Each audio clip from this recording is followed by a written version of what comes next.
We understand there's no sound right now. We're just formulating things in the background. Charles, can you hear me? Manny, are you good? Yeah, I can hear you. Perfect. Logan, are you up or are you still in the listener? Something. Thank you, everyone, for joining us here tonight for round 2 of the Grider space, where we're going to talk with whistleblower by the name of Charles Mcneal. We tried to do this the other night, but there were some technical issues on Twitter, and so I'd like to thank everyone for coming back and giving us a second chance. Please bear with us while we try to get everyone in and get everything set up. It'll be just a minute. We'll get going for you. Hey, so is this a continuation of the last one, or is this like a redo? It's brand new. Well, I mean, it's, me and Rich still, but yeah, brand new basically. Yeah, we weren't able to get off the ground last time with Elon and Trump's space crashing X. So here we go again. Should be fun. Do you have a special name you want to do, Logan? Logan, Rich, Grider? I don't know. We can't. I mean, that's a lot of consonants. Actually, no, it's probably a lot of vowels. I don't know, dude. All right. How many speakers are we going to bring up? What, 4? You said like 4 at a time we'll bring up once we get done with the interview? Yeah, Sounds sure. good. We'll do that. Yep. Okay. All right, Rich, can you just do like a general introduction of yourself, and then Logan, you can introduce yourself, and then I'll introduce Manny, and then I'll introduce myself. Yeah, perfectly. I think everybody kind of knows who I am. I'm just here like everybody else to enjoy the art of conversation and quiet our minds, open our hearts, and allow the magic of the conversation to unfold tonight. And let's have some fun doing it. Thank you. I guess who I am. I'm just my name's Logan. I'm I can take over, Logan. Developer. All right, so our co-host is Logan. Logan just completed his 1,000th space. All right, guys, co-hosted and hosted 1,000 spaces, and he's just a pillar of the community. Great guy. I mean, this is the dude that you want. I mean, he just knows how to get it done when it comes to spaces. And our special guest speaker tonight, he's our special guest speaker now. He moved down, but still up here, is Manny503, famous for Who's Lou, the award-winning documentary about our friend Lou Elizondo, where it's the deepest of the dives you could possibly do. The guy's an excellent documentarian, excellent man at doing like all types of research. He's the guy that you want when you want the truth, all right? And introducing our man, can you hear me, Charles? Charles, you there? Yes, I'm here.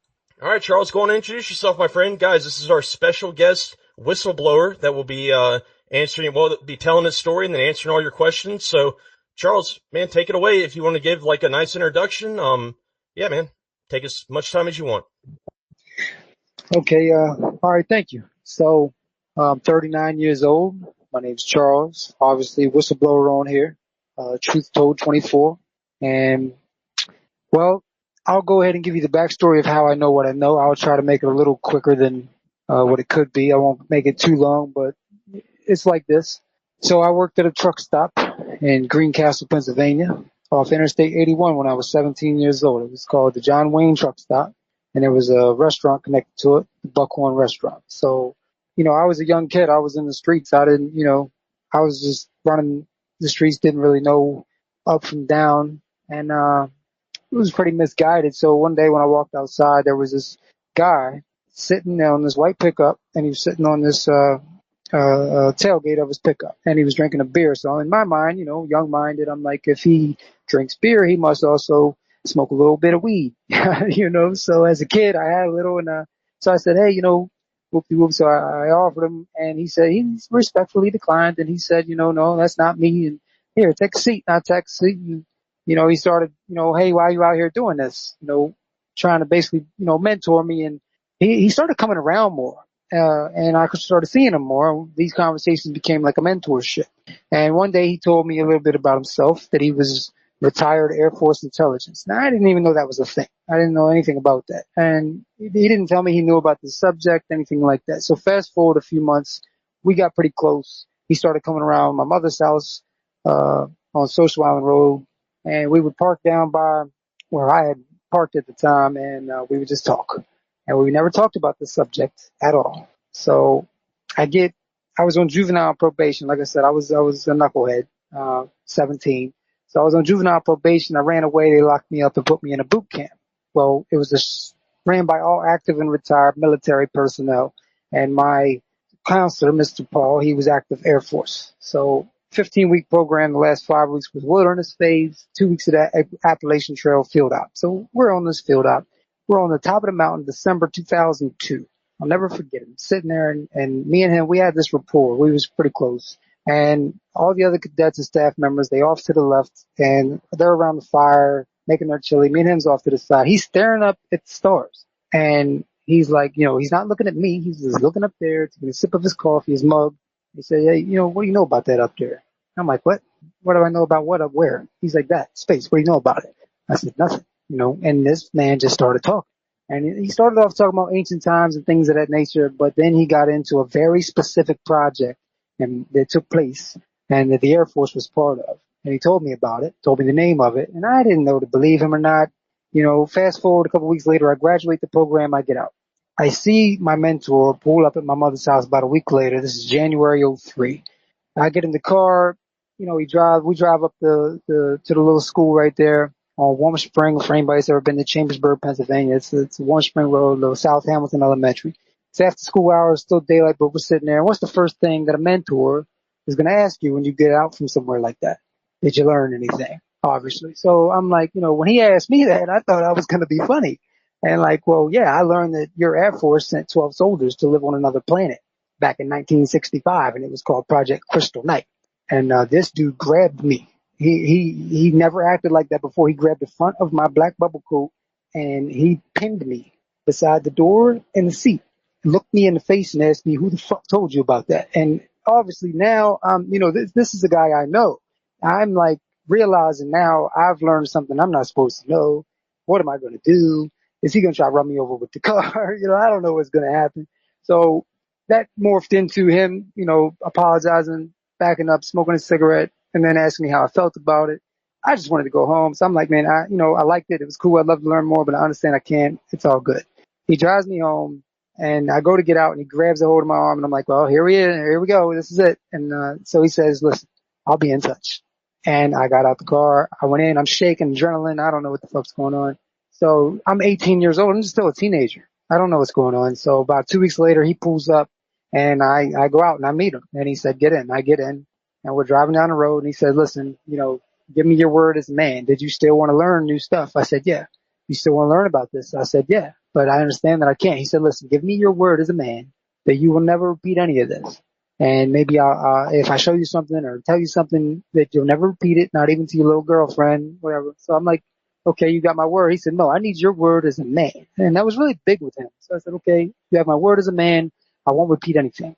So he said, all right, sit back. So we take a drive.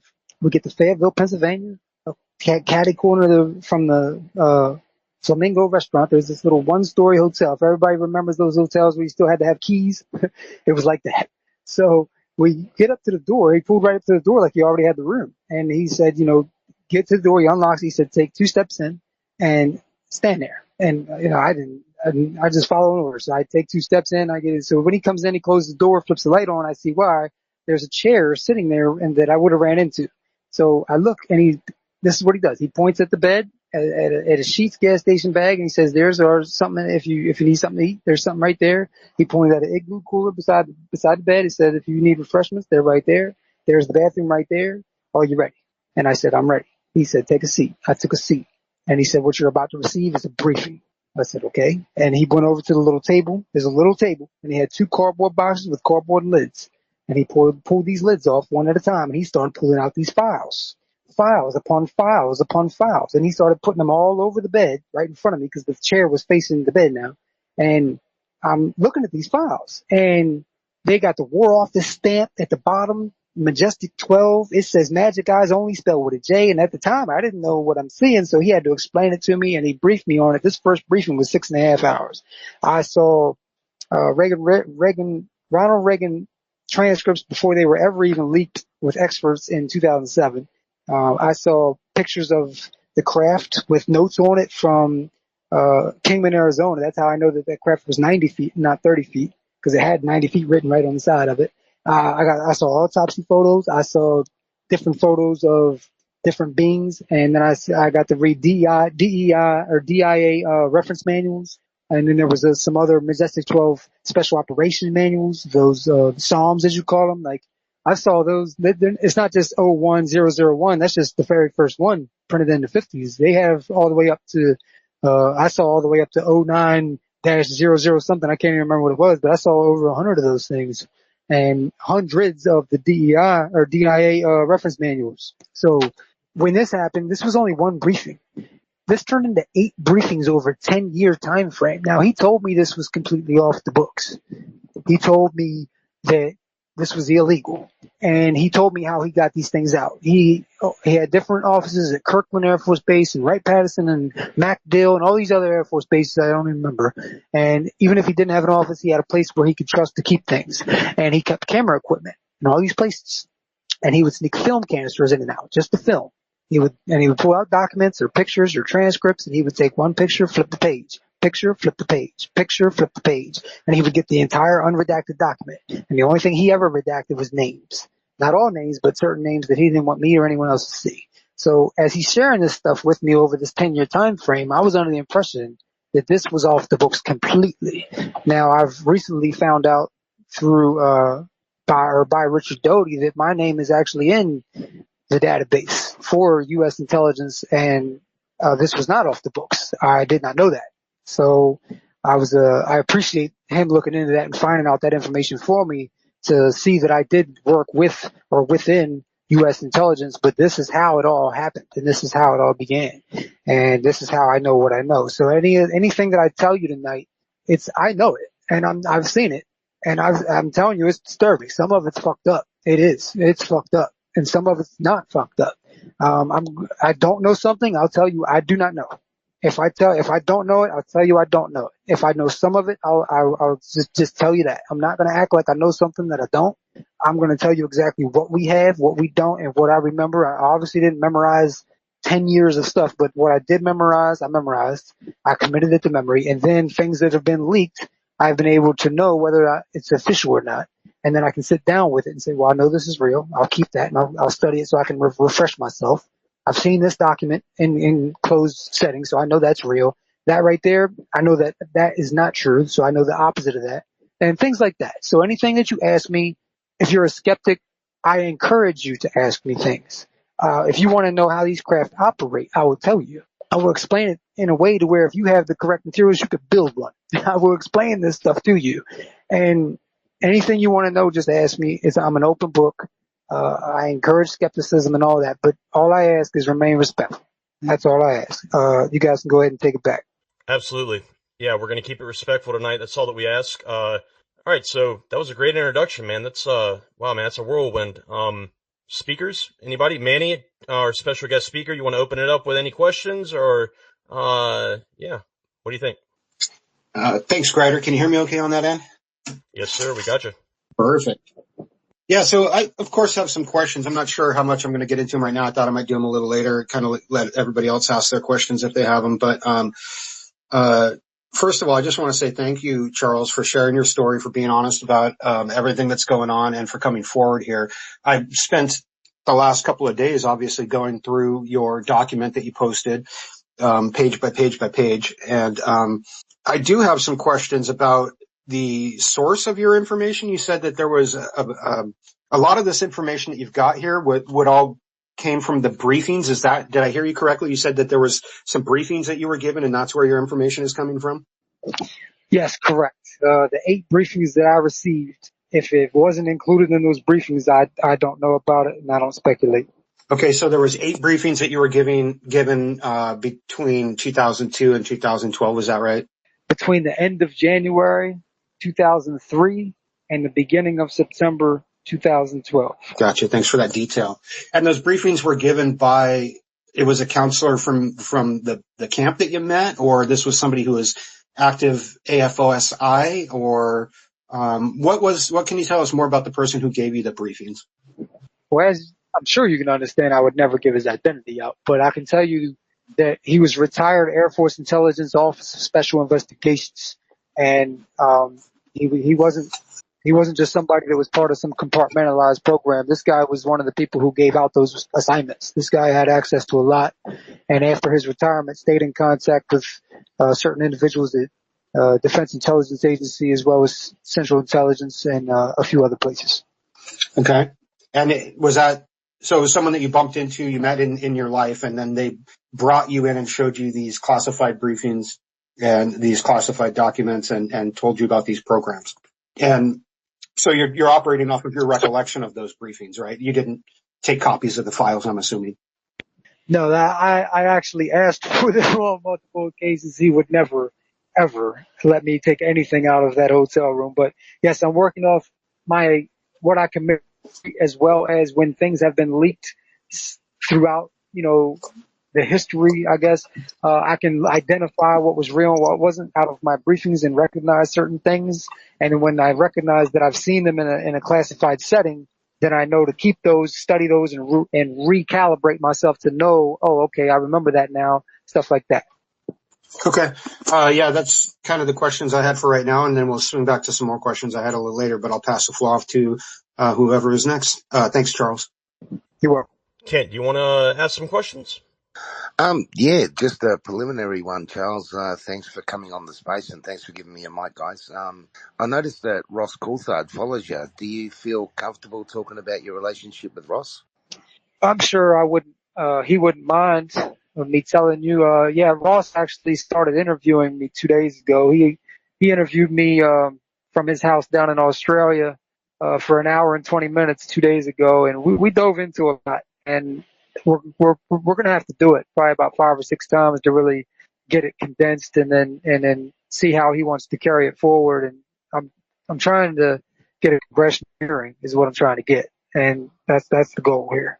Hey, Charles, quick question for you. I guess whenever a whistleblower does come out, the number one question a lot of people ask is, who are you whistleblowing against or about? And can you elaborate on that? Hey, Charles? Can you hear Rich? Charles's mic looks open, but I can't hear him. I don't hear him either. I think we're going to have to recycle him.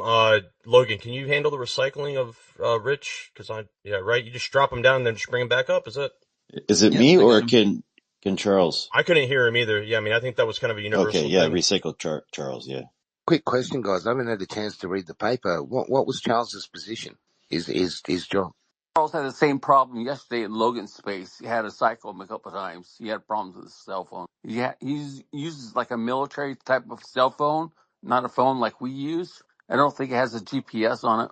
He shows as a speaker for me, and I don't see any requests right now. You should probably drop him as a listener and bring him back as a speaker. He shows as a speaker requesting, but I have already approved him to speak. But he still looks like he's requesting. I don't know. Charles, if you can him? hear us, try dropping off again, Charles, if you can hear us. You might need to leave the space, close the app, and come back. Why does this always happen with the good discussions? UFO spaces. You mean you know It's crazy, isn't it? Elon can have a space with over 1 million people in it without a problem, and we get 10 people in the space and it's crap. It did have a problem. Trump and Elon's space had a problem, and Elon had to take off for 40 minutes and go behind the Randy. Hey, guys, let's go and hold off on all the speakers, all right? We've got enough speakers up here right now. We have a good, healthy, those 5 right there are good for right now. Can you guys hear me? There he is. There he is. All right, cool. Okay. I could hear you guys the whole time. It was just, I don't know, it wasn't letting me in. So, Rich, could you repeat your question? Sorry, Charles. Yeah, no problem. So my question is very, very straightforward. Who are you whistleblowing against? That's a standard question when a whistleblower comes out, right? Like it's just a friendly question. Who are you whistleblowing against? Right. So I'm whistleblowing the entire subject, and it's multifaceted, but the main individuals that are the problem that we need to replace the authority of is the Majestic 12 group. Those psychopaths need to be replaced. So that's who I'm really blowing the whistle on, but it also involves Air Force. It involves Navy sometimes, but it involves Air Force. It involves CIA Group 6 and CIA in particular. But you have to understand, it's usually only 1 or 2% of these agencies that even know what's going on. I think it was UFO Mean Girls and then Experience. Hey, yeah. Real quick, guys, I'm going to be slowly posting. Hey, guys, so I'm going to be slowly posting up in the nest all 56 pages of his manifesto document. So it'll be up there probably in the next 5 minutes. I'll have all the documents up there in the nest for you guys. Cool. Just a couple of questions. So what exactly did Doty vouch for? You said that Doty vouched for something regarding you. What was it? That my identity of working with U.S. intelligence is actually in the database when I didn't even know that it was. I thought that it was completely off books.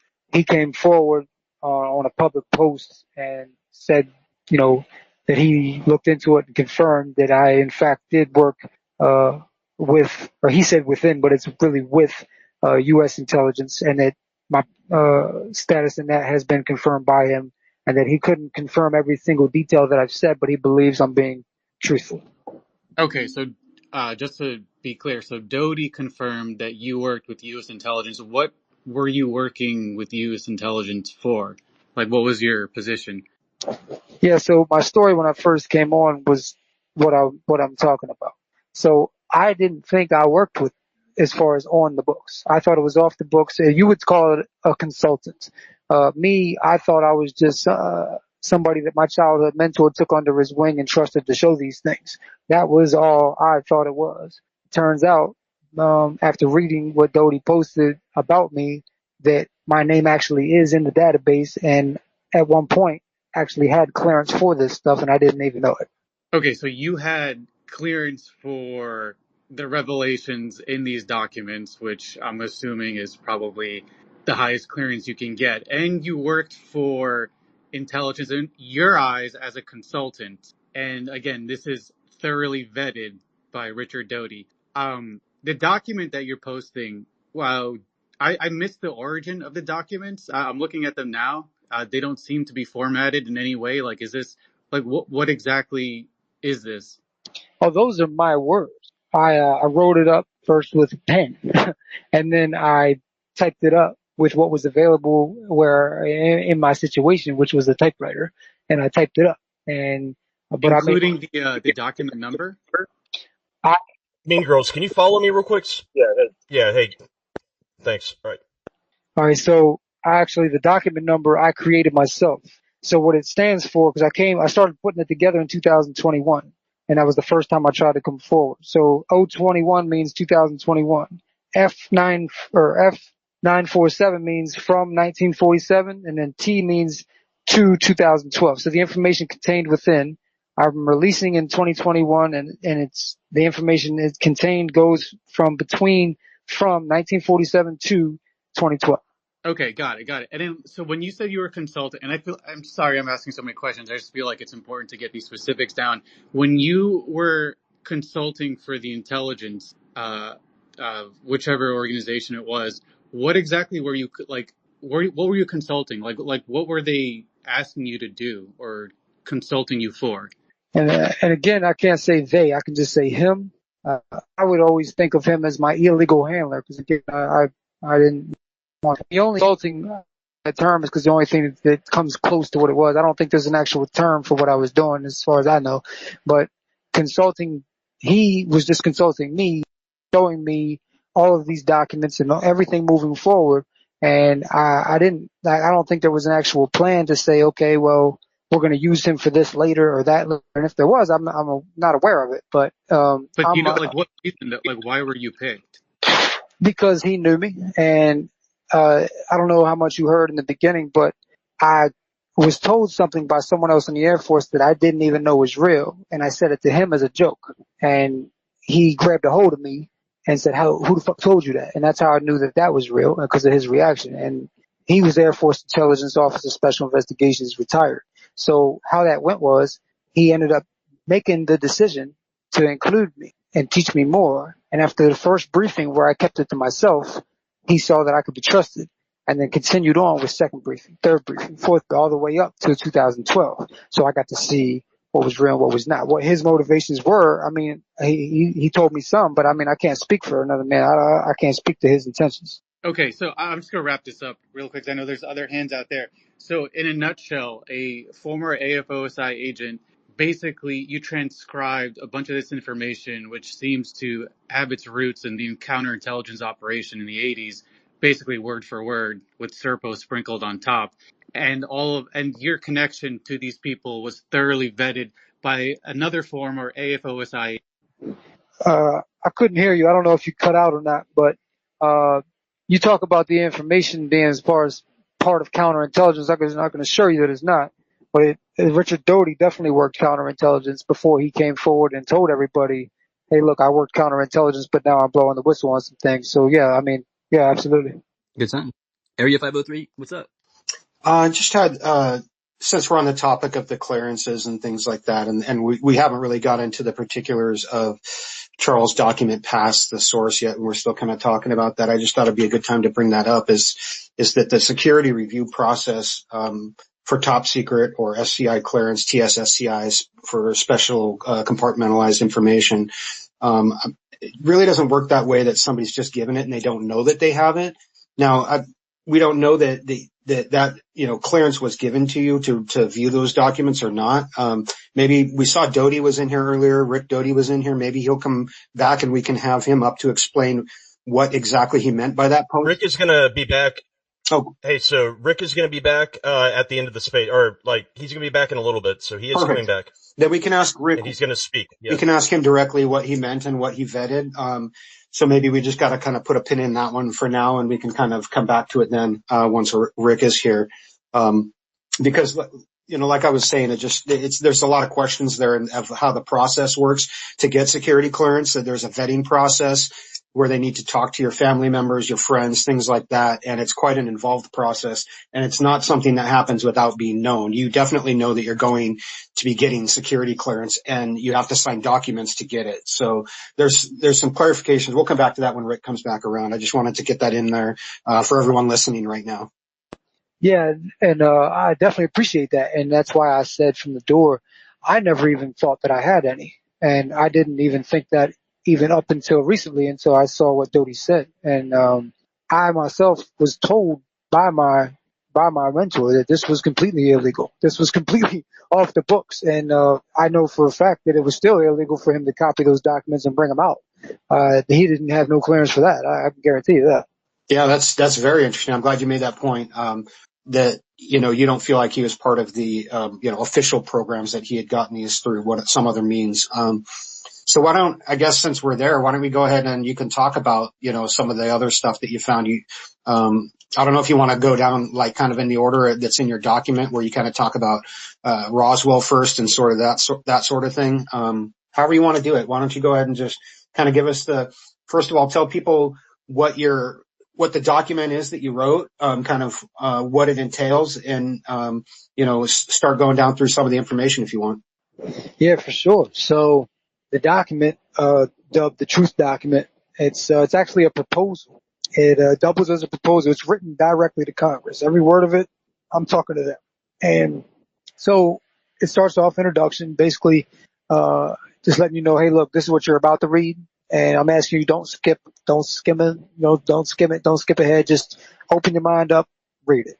And everything you're about to read is facts. So it's also only about 30% of what I know. There's a lot I didn't put in there, but a lot of the stuff I didn't put in there, I've been posting recently because I've just decided to take the muzzle off because we're running out of time.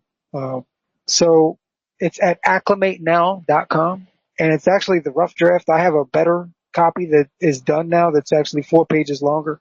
So if I detail a page number, it won't be the same exact page number, but you'll know where to find the same information in that document. So I'll be looking to put that up soon. It's more legible. You can read it better, and it's a lot of typos have been taken out. So anyways, I want to tell the host right now, though, the device that I'm using is not a state-of-the-art device. So the battery is pretty small. So I'm already down to 75, and it's already plugged in. And I started at 97. So there may be a chance that this thing dies during this space. So I want to think, if it's okay with you guys, when it does die, I can just charge it while you guys discuss everything, and then I come back probably for hour 3. If that does happen, I want the listeners to know it wasn't by design. This thing kills my battery. Yeah, no problem. And if you're up asking questions and don't have one, could you kindly or gently recycle yourself down and we'll let others come up because we don't want to fill it to jam the space. Thanks. I think, who do we have next? I think it's Experience, Missile, and Kent. Is that right? Yep, it's what up, Charles? What's going on? I got a couple quick. Can you hear me first of all? Yeah, I can hear you fine. Yes. All right. So, a couple questions. You said your mentor is the one that gave you all these briefings, right? and somebody that you looked as to a mentor. You were a knucklehead kid, got thrown into boot camp, and eventually, he brought you into a room where he had all these documents he was briefing you with and all this stuff. So my question to you is, why do you think that is? Because it just seems weird that you don't have a military background. You're just, some kid that he took a liking to. What makes you think, what's his motivation to give you all this information? For what purpose? Yeah, well, I appreciate the question. That's a good question. So I did ask him one time, why me? I'm nobody. You know what I mean? I'm absolutely nobody.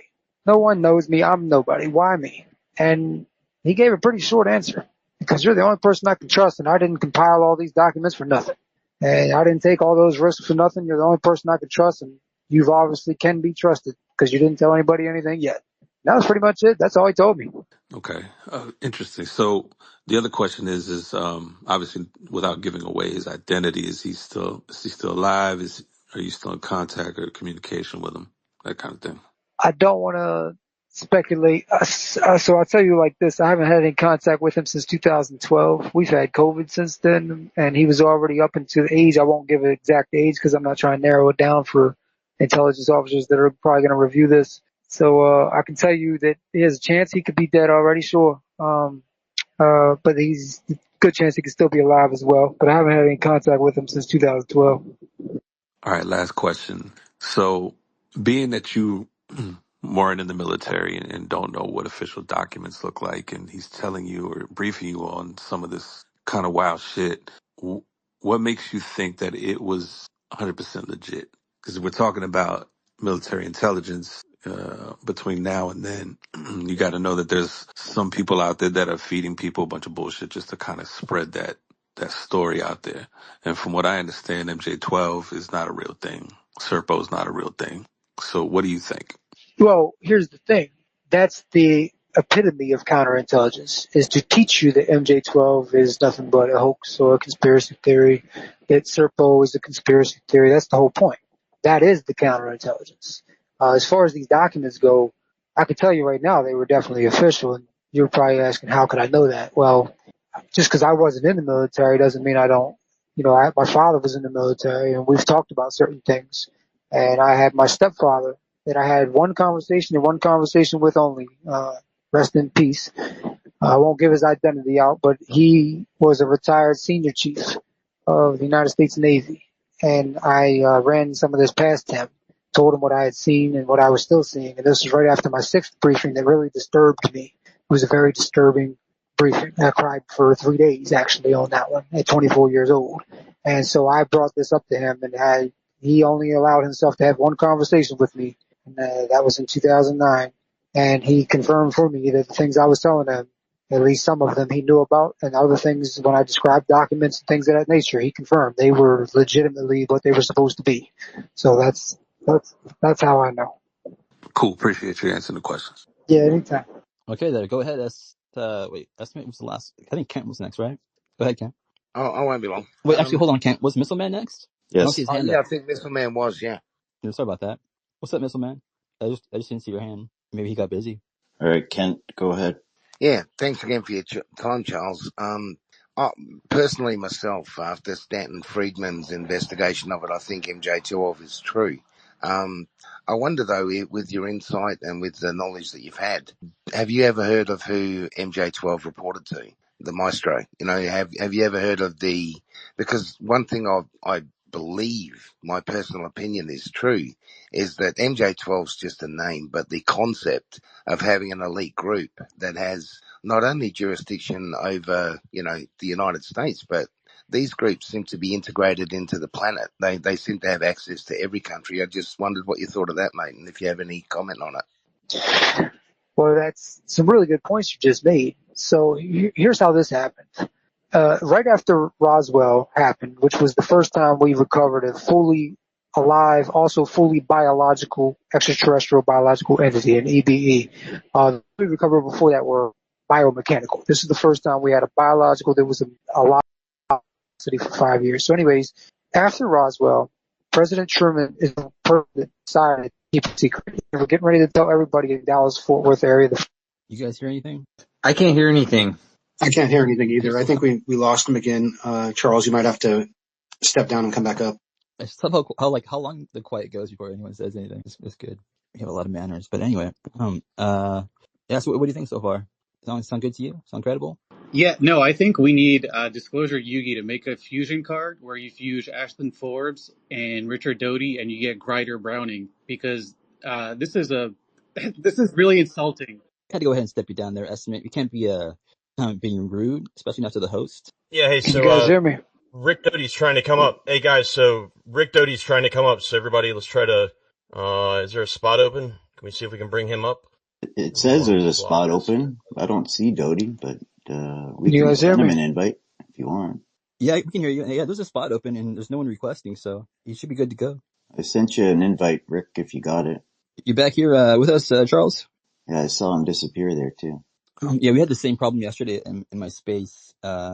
Just this, the exact same issue. I don't know what it is, but oh, Rick's here. Good times. What's up, Rick? How's it going? Hey, yeah, finally made a request. Yeah, this is somewhat of a situation with Charles. The person verified name gave us about 6 months ago the fact that the reason why he selected back had something to do with an operation. Of course, I'm no longer OSIH involved. But then jump ahead to 2021, Charles' name was brought up, a document being prepared for the Senate, requesting hearings on the subject. Of course, then COVID happened and that document was set aside. The person who verified Charles, I can't verify what the long document, I can't verify everything that's accurate, but I can verify the fact that he was whether it was a counterintelligence operation, I don't know, but his name was, and so I can say that he was source for an OSIH. Again, the document, I just can say that he was used. Could it be for nefarious purposes? I don't necessarily. Sometimes you not so the military test the waters. You bring somebody in and you give them, then see where it goes. Again, the guy that actually that is talking about this. Go ahead. Hey, can you guys hear me? Yeah. Okay. I don't know what happened. I don't know what keeps happening with the signal or anything like that. I see Rick has joined us. Good evening, Rick. How you doing? Yeah, good, Charles. Yeah, I was just trying to. I guess I was cut out. I was just trying to explain to him how I can verify what you wrote in there, but a lot of the information, what I knew and what others in intelligence back in the 70s and 80s. But the person that actually verifies your name is database in our advanced working. And the person that you spoke with many years ago, I believe he passed away. And so, but you were used for some particular, and I don't only still with, but I can, and I have said it in open forum that you are in the database. You were there for. You still with us there, Charles? Charles, you there? Charles? Well, can you guys Hey, hear me? Because Charles. my mic keeps messing up. We got you. Yeah. Can you hear us? Still with us there, Charles? Yeah, can you hear me? Charles, are you there? Yeah, we can hear you. Charles, you there? Charles? Well, can you guys Hey, hear me? Because Charles. my mic keeps messing up. We can hear you. Grider, I have a question. Shoot. My question is for Mr. Doty. You indicated earlier that. Can you hear me right now? Yeah. Yeah, can you hear us? Who is that? Manny that wants to speak? Yeah, Manny? Manny, is that you? Or is Yeah, that Missile? Like, who's trying to speak right now? I did want to come in. It seemed like Whistleblower's mic wasn't working, so I was going to jump in there. So if you guys can hear me, I'm about to restart my device. Rick, I really appreciate everything that you're saying. That really, I mean, it hurts my heart that he passed away like that. That really hurts my heart. But it is good to hear that I have some vindication. People know I'm not bullshit. Could I ask a question? Ask away. Yeah, Rick, when you're saying that he is in the database, are you referring to the Defense Central Index of Investigations, the DCII? Yes, Tom. He's in. There's two different databases for people now. These databases doesn't necessarily counterintelligence intelligence office. It just means that he's had some kind of contact within the intelligence, and there's codes given to people. Say, for instance, if I view Tom as a source of it, then you're coded. We talked earlier about Bill Moore. Bill Moore was assets intelligence coded in a different way, so it's in a database. And so anybody that thinks that there's some reason intelligence worked with, or they worked with, whether it's providing information, unwitting source, or whatever, that's why it's. Okay, thanks. My question for Mr. Doty is, you indicated a moment ago that what you can verify is that this individual was briefed on a body of material. The term briefed in the intelligence community has specific connotations to having been read into a body of material subsequent to earning a clearance. Earlier tonight, this individual indicated he has never been awarded a clearance. He's never gone through a clearance investigation, sat for a poly, whether it's a secret or a top secret, or any of that. But you're indicating that this person was exposed to information from AFOSI. So the question is, how would a legitimately operating investigative unit of the United States Air Force legitimize and substantiate providing classified information to a person who is not cleared? No, there's a number of ways you do it. Counterintelligence, you don't tell the person. Number one, if you instruct somebody, he's a source, operates intelligence, you don't tell him, oh, what I'm telling you is all classified and you need an SC. You don't tell him that. You just tell him what they have to, or the information you give them to carry on. But you're not formally on SAP, and that's how you get around. Well, the problem with that is that Charles is. Hold on. The problem with that, we just address that real quick. Calm down, everybody. One at a time. Okay, Manny. Go ahead.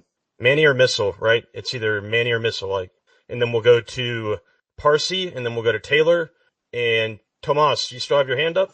Have you spoken, Tomas and Brian? Have you spoken? Alex, have you asked a question? I've spoken. And then I'll let some other people up. Okay, Brian, have you? Can I just respond? Brian, have you spoken? No, I have not yet. Okay, Manny, you have it?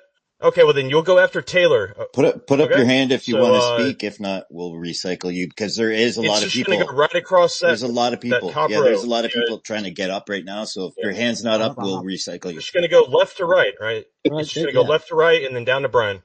Okay, can I just respond to what Rick just said? And that's that you don't read somebody in or tell them that it's classified information. However, Charles has been very clear that he was shown classified documents. He's been very adamant that that's exactly what this person did, was show him information that was from top secret classified programs, and that he's retelling his story based upon that information. A lot of that information that he's recounted, if you read through his documents, comes from SERPO, comes from MJ12 and other documents that Mr. Doty has been long time suspected of being involved in the creation of, if not the creator of them. So I'm not surprised at all that he would say that they're legitimate, or that somebody that's backing it up is going to say that they're legitimate, even though we pretty much know that that's a lie, right, Rick?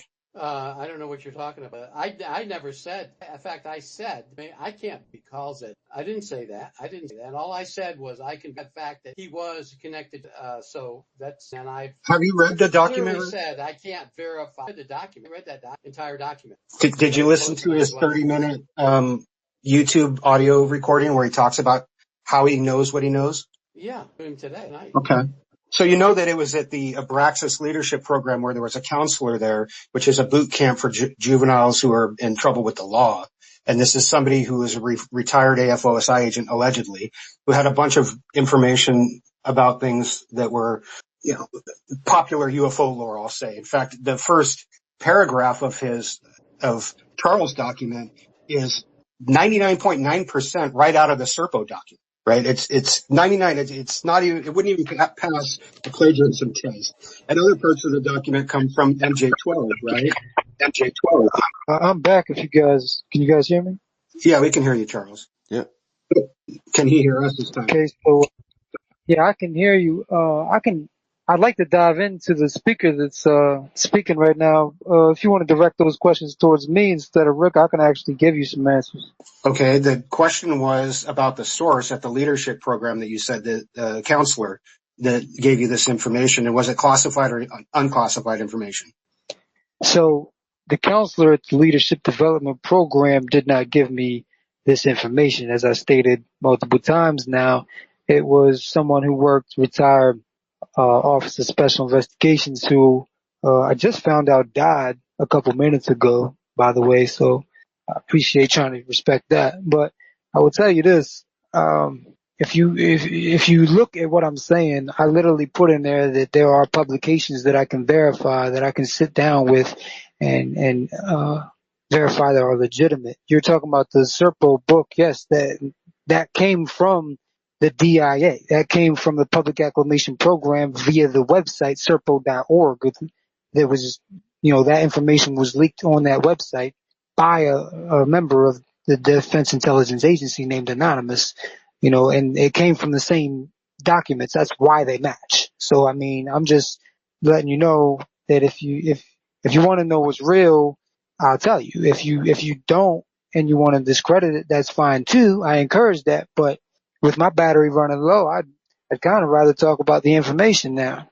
Yeah, me too. Well, I think it's Well, important to get to the source of the information and to the validity of it before we talk about the particulars. I mean, like I said, a lot of the information that's in there is very common for people who is understandable by people who have researched the ufology subject, because a lot of it comes from Bob Lazar lore, Stephen Greer lore, Serpo lore, MJ12 lore, and these are all subjects that we've researched. We know what's, unless there's something in there that isn't from a popular already story or trope, then sure, we can talk about that, but most of it's all, like I said, it's rehashed. It's already stuff that we know about. And here we've got Rick Doty here, who's talking about the Serpo stuff, and I'm not surprised that he's going to go with somebody who's going to validate those documents that most people, myself included, believe that him, Hal Puthoff, Kit Green, and a couple other people actually wrote those documents. So I'd rather talk about that and about how this is what happens when this misinformation is perpetuated on the public, this disinformation, is that we get people who believe it and who build their lives around it, and how damaging that is to everyone out there. Everybody. Okay, I understand where you're coming from. And I'm not saying that can't be discussed, because we've been discussing that for the past hour almost, but I've been in and out, so I haven't been able to hear all of it. But whether you want to accept it or not, it's not my job to convince you. It's my job to tell you what's real, and that's what I'm doing. So if you want to choose not to believe that, that's on you. I'm not going to sit here and try to convince you, because you're obviously already made up your mind. So there's nothing I can tell you unless I literally had those documents to put in your hand, or landed on your front yard with a UAP or UFO or ARV, but I understand something. We don't have to talk about anything in the document. I know way more than what's in this document. So if you want to discount that or put it to the side, I mean, if it's connected to this subject, there's a good chance I know about it. I can tell you that book, that Serpo book, or Dr. Greer, they never explained anything about Kennedy. They never explained anything about the extreme details of Serpo, as far as I know. I mean, the book kind of got into it, but there's a lot more than what's in the book. But Serpo aside, we can talk about Kingman, and because the book actually got Kingman wrong. They got some things right, but it got Kingman wrong. I've corrected that on my X page. And there's other things about the tall whites. We could talk about the Germany. We could talk about Antarctica. There's a lot of things we could talk about that's not in this document, but I can assure you that if you think that it's my job to try to convince you, I'm sorry, it's not. I wish I could, because we're running out of time. But there's something coming. And it's not counterintelligence. I can trust and believe that. There's something very real coming. And you have to understand something. Whether you accept it as reality or not, it's not going to stop this thing from coming. It's still coming. And if we don't replace something that you think is fraudulent, it's not going to stop. And it's going to get here. And then you're going to be sitting there wondering what the hell is going on. And you're going to think that it's a real alien invasion, and it's not. And there's going to be hundreds of millions of people that are going to die. And I'm trying to prevent this. Do you want to get into that a little bit, Charles, and tell us what that is? Yeah, so part of these special operations manuals, there was a specific one that talked about the plan to enter into the Galactic Federation of Light. That's the real name of it, not just the Galactic Federation. So we had a representative from GFL contact the U.S. by landing in Virginia. That's a real story. And he did stay at the White House for 3 years, Eisenhower administration, from 57 to 60, and offered us a deal, and we ended up turning it down. But at the end of the day, they will not allow the planet as civilians to enter into the fold with the GFL unless we have put our borders aside and moved more maturely as a one planet society. Okay, which is what pretty much everyone else is out there doing, because that shows that we've already moved past that maturity level.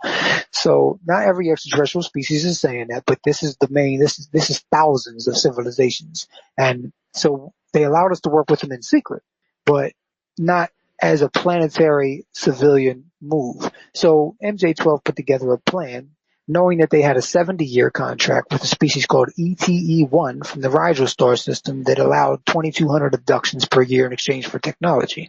That took place in 54. That runs out this year, 2024. So they had to wait for that to run out. So the plan is this. The plan over all those decades since the 60s, but it was solidified during the first Reagan administration, and that's where the document came from that I saw. So it's a Special Operations Manual 08 I can't remember the last 3 digits, but 08 something. And it's what it states is there's a plan to use race and money and politics and views on things, just everything, to destabilize and divide everyone around the planet. And the gentleman who I believe is from Australia who asked this earlier, I didn't get to answer him. Yes, they're looking for full spectrum dominance, but they have their hands in every single country. Russia, China, all these things are not our enemy. When they say the world stage, that's what it is. It's a stage. And the plan is this: create all this division, catch us at our lowest point, start civil war, and then create World War III. If you watch the news, it's coming. So I've been saying this before the Ukraine and all this. I've been saying this. So the plan is to destabilize and then to create World War III. And then once everybody is at their lowest point, they interrupt World War III with a fake alien invasion using alien reproduction vehicles and programmed life forms, or PLFs, which were robotic skeletal makeups or with biological tissue over to make it look like a gray alien, or what you think a gray alien would look like. And they are modeled after ETE-1, ETE-2, and ETE-3. And these are fake aliens that we've been building subterranean levels of Pine Gap and Doty. I mean, this is a lot of what the cattle mutilations are. Those are actually paramilitary groups that are taking that substrate, as Dr. Greer, as you say, calls it, because he's pretty well informed.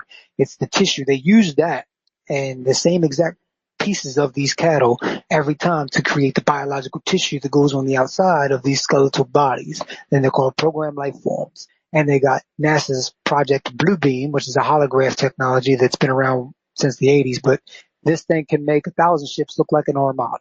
And what they're going to do is they're going to wage this war, this fake alien invasion that's coming very soon.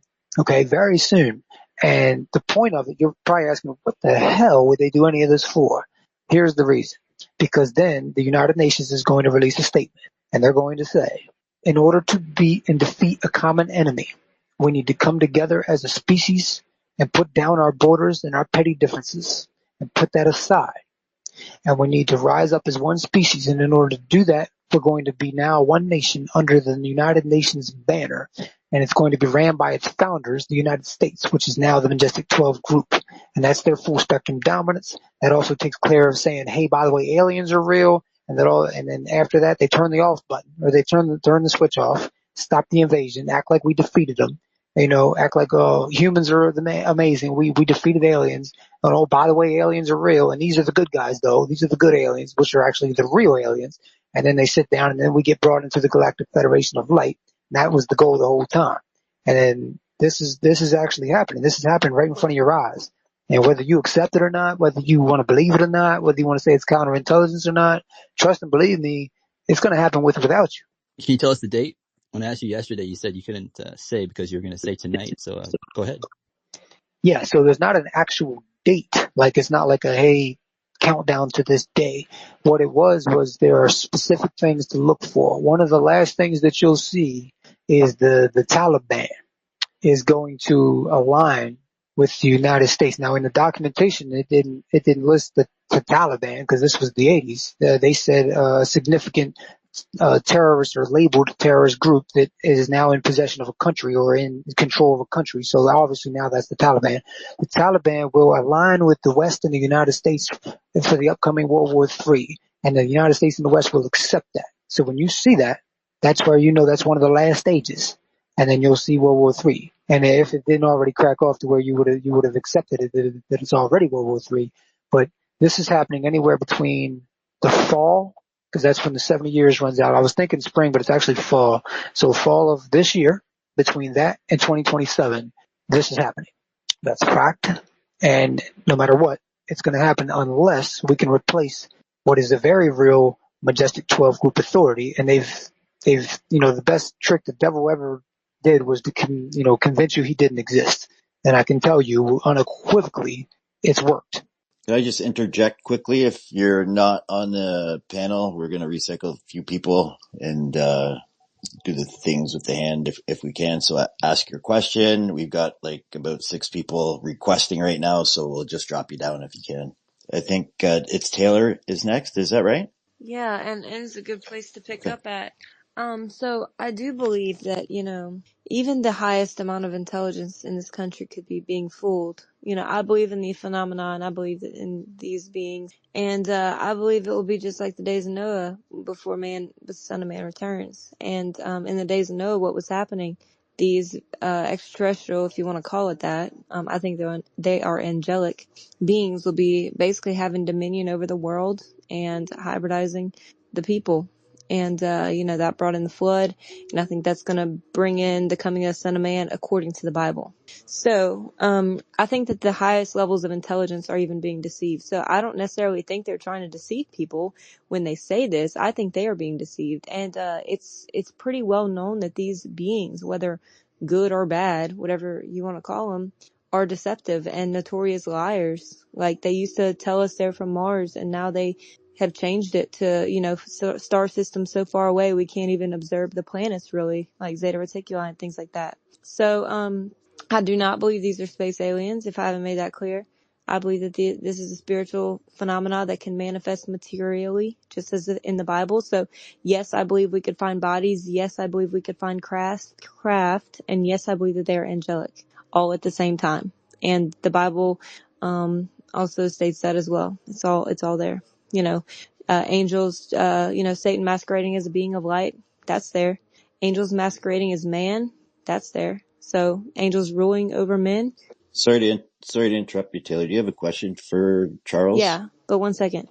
Okay. I was just gonna say, that was all leading up to my question, which is, the evidence that this phenomenon, I'm not saying, I don't discount anything he just said, but I'm just asking for the evidence that this is actually space aliens instead of spiritual forces. Okay? Cause, it says we battle not against flesh and blood, but against principalities, powers, and governing authorities. So governing authorities could be partly not flesh and blood. Just think about that. But, looking into the phenomena, I've noticed that, abductions can end when calling on Christ, and also that you can conjure these beings using demonic rituals, like the Amalantra working ritual. And this really indicates this is spiritual, not space alien, some physical beings that just evolved on another planet. But I do agree that this is a physical phenomenon. So my question is, what is the evidence that these are space aliens? Okay, so I really appreciate all that. You actually you actually make a really good point, but it's also very obvious that if I tell you what that is, you 100% won't accept it, but it's my duty to tell you. And I hope you take it as respectfully as I just took everything that you said. So the reason why all those things are in the Bible that makes so much sense that connects to UFOs or aliens is because that's who they're talking about. Now, remember earlier I talked about my 6th briefing that made me cry for 3 days? That was it.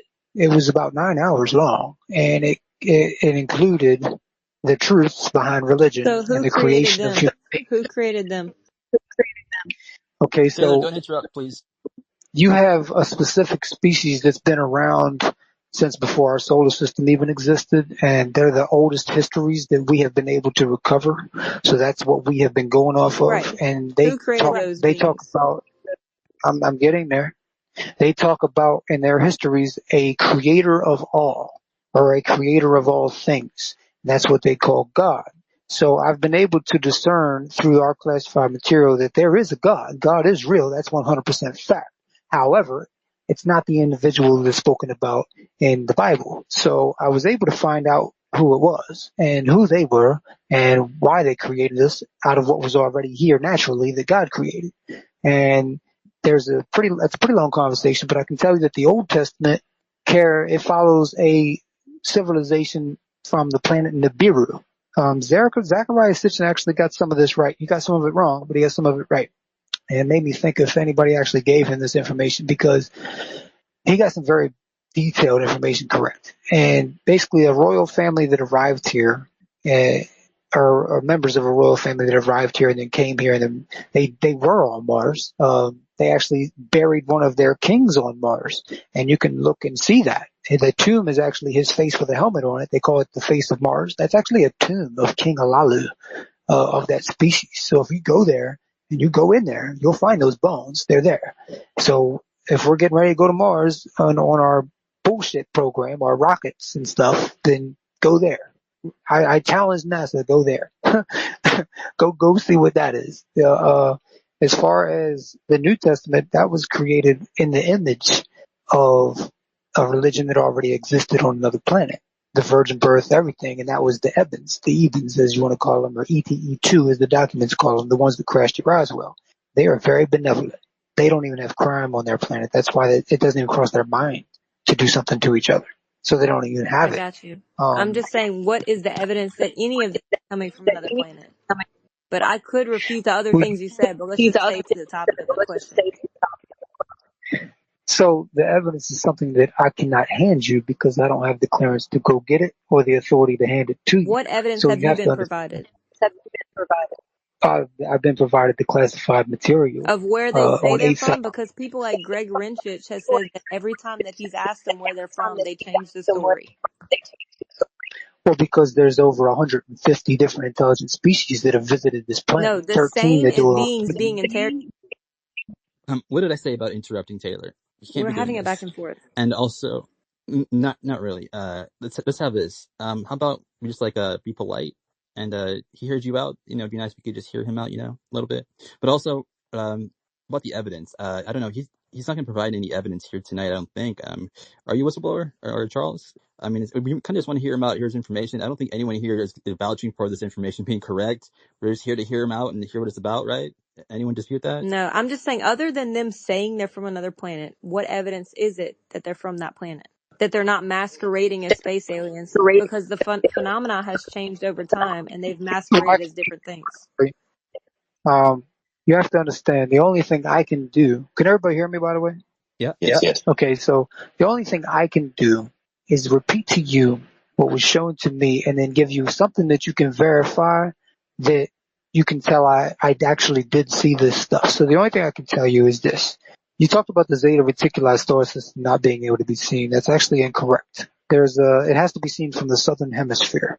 So if you contact the Gemini telescope down in the southern hemisphere, which I believe is in Chile, if they focus their high-powered land-based telescope at the Zeta Reticuli star system, which is about a little less than 39 light years away, and they focus on that, according to academics and mainstream science, there has been no planets charted in that area. So tell them to put it to Zeta Reticuli 2 and tell them to look for the planets, and then they will find at least 9 planets in that solar system, and then tell them to focus on the 4th planet out, and then they will be able to discern, after watching it, they will be able to discern its axis tilt, some of its climate, and they will be able to how long it takes for 1 year to go around and how long it takes for a day. Then go back to my document or ask me or anything else that's been released from that I can corroborate that's actually in the Serpo book. That's actually true information about the planet.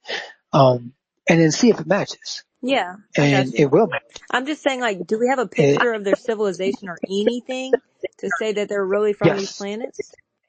Yes, but you don't, and I don't, and no one on this panel does, but Richard Doty, who's on this panel, and me, we've seen these documents. Now, the reason why I say him is because I don't know what he's willing to tell you, but I can tell that he's been able to see some of the things that I've seen. Maybe not all of it, but he's seen some of it.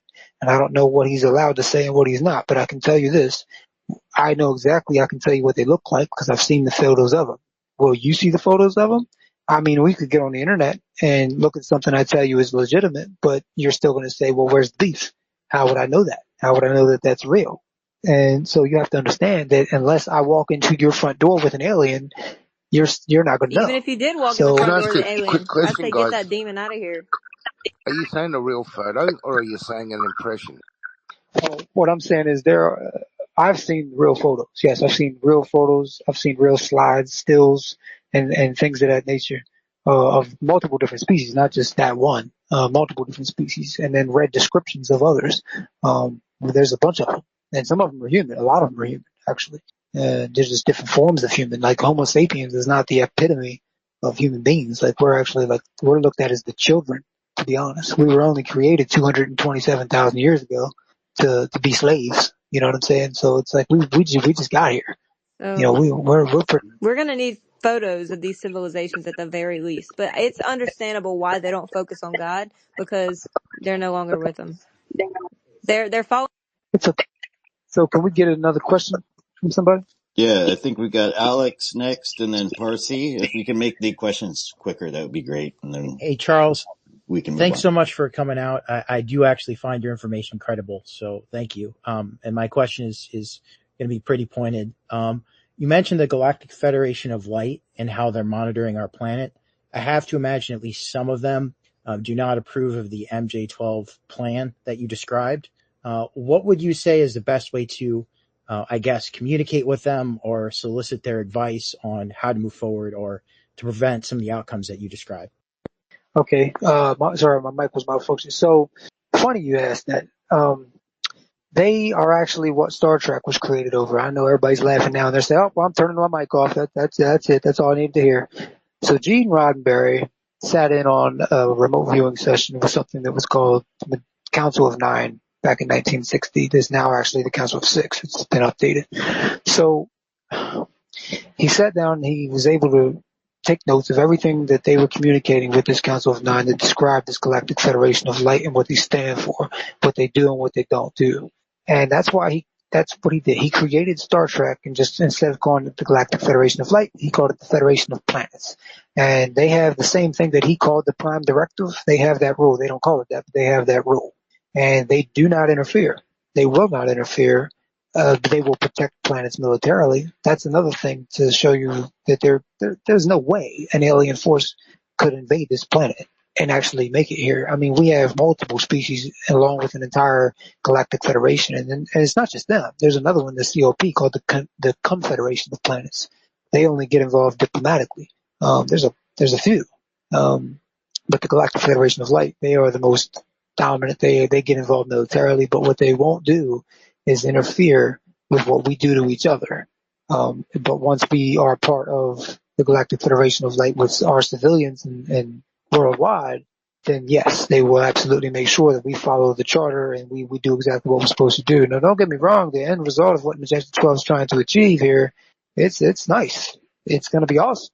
But in the meantime, all the hundreds of millions of people is going to die and suffer, and their undesirables list, as they call it, to get rid of certain people and things like inmates in Haiti and Congo and a few other places, ghettos and project areas, and just they're going to be doing all that during all this. So the GFL, they're not going to get involved because of that reason. Excellent. Thank you. I think we got Parsi now. Yeah, we'll recycle some people because I think we got about 8 in the ladder right now. Hey, Go Rich. ahead, Parsi, and then Kent. Yep, we can hear you. Awesome. Thank you.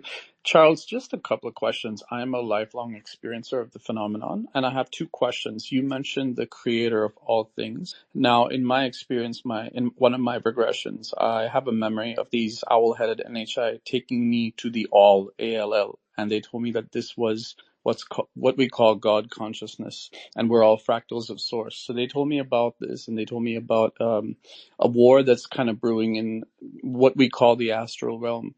And what's happening between myself and a lot of experiencers is the phenomenon's ramping up. Like I'm seeing orbs and crafts almost on a daily basis, and I pop them up here in real time. So my question, two questions, a two-tiered question. Number one is, what are these orbs that that we're seeing in the sky, and how can you say that you have seen evidence of God? Because that's what you're stating in your comment, that you've seen evidence of the Creator of all things.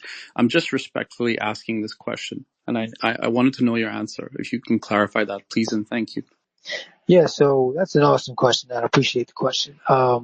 So I've seen evidence that a civilization that's been around longer than our solar system and is the oldest civilization that we know of, they're the ones that produce the evidence or produce the history saying creator of all things.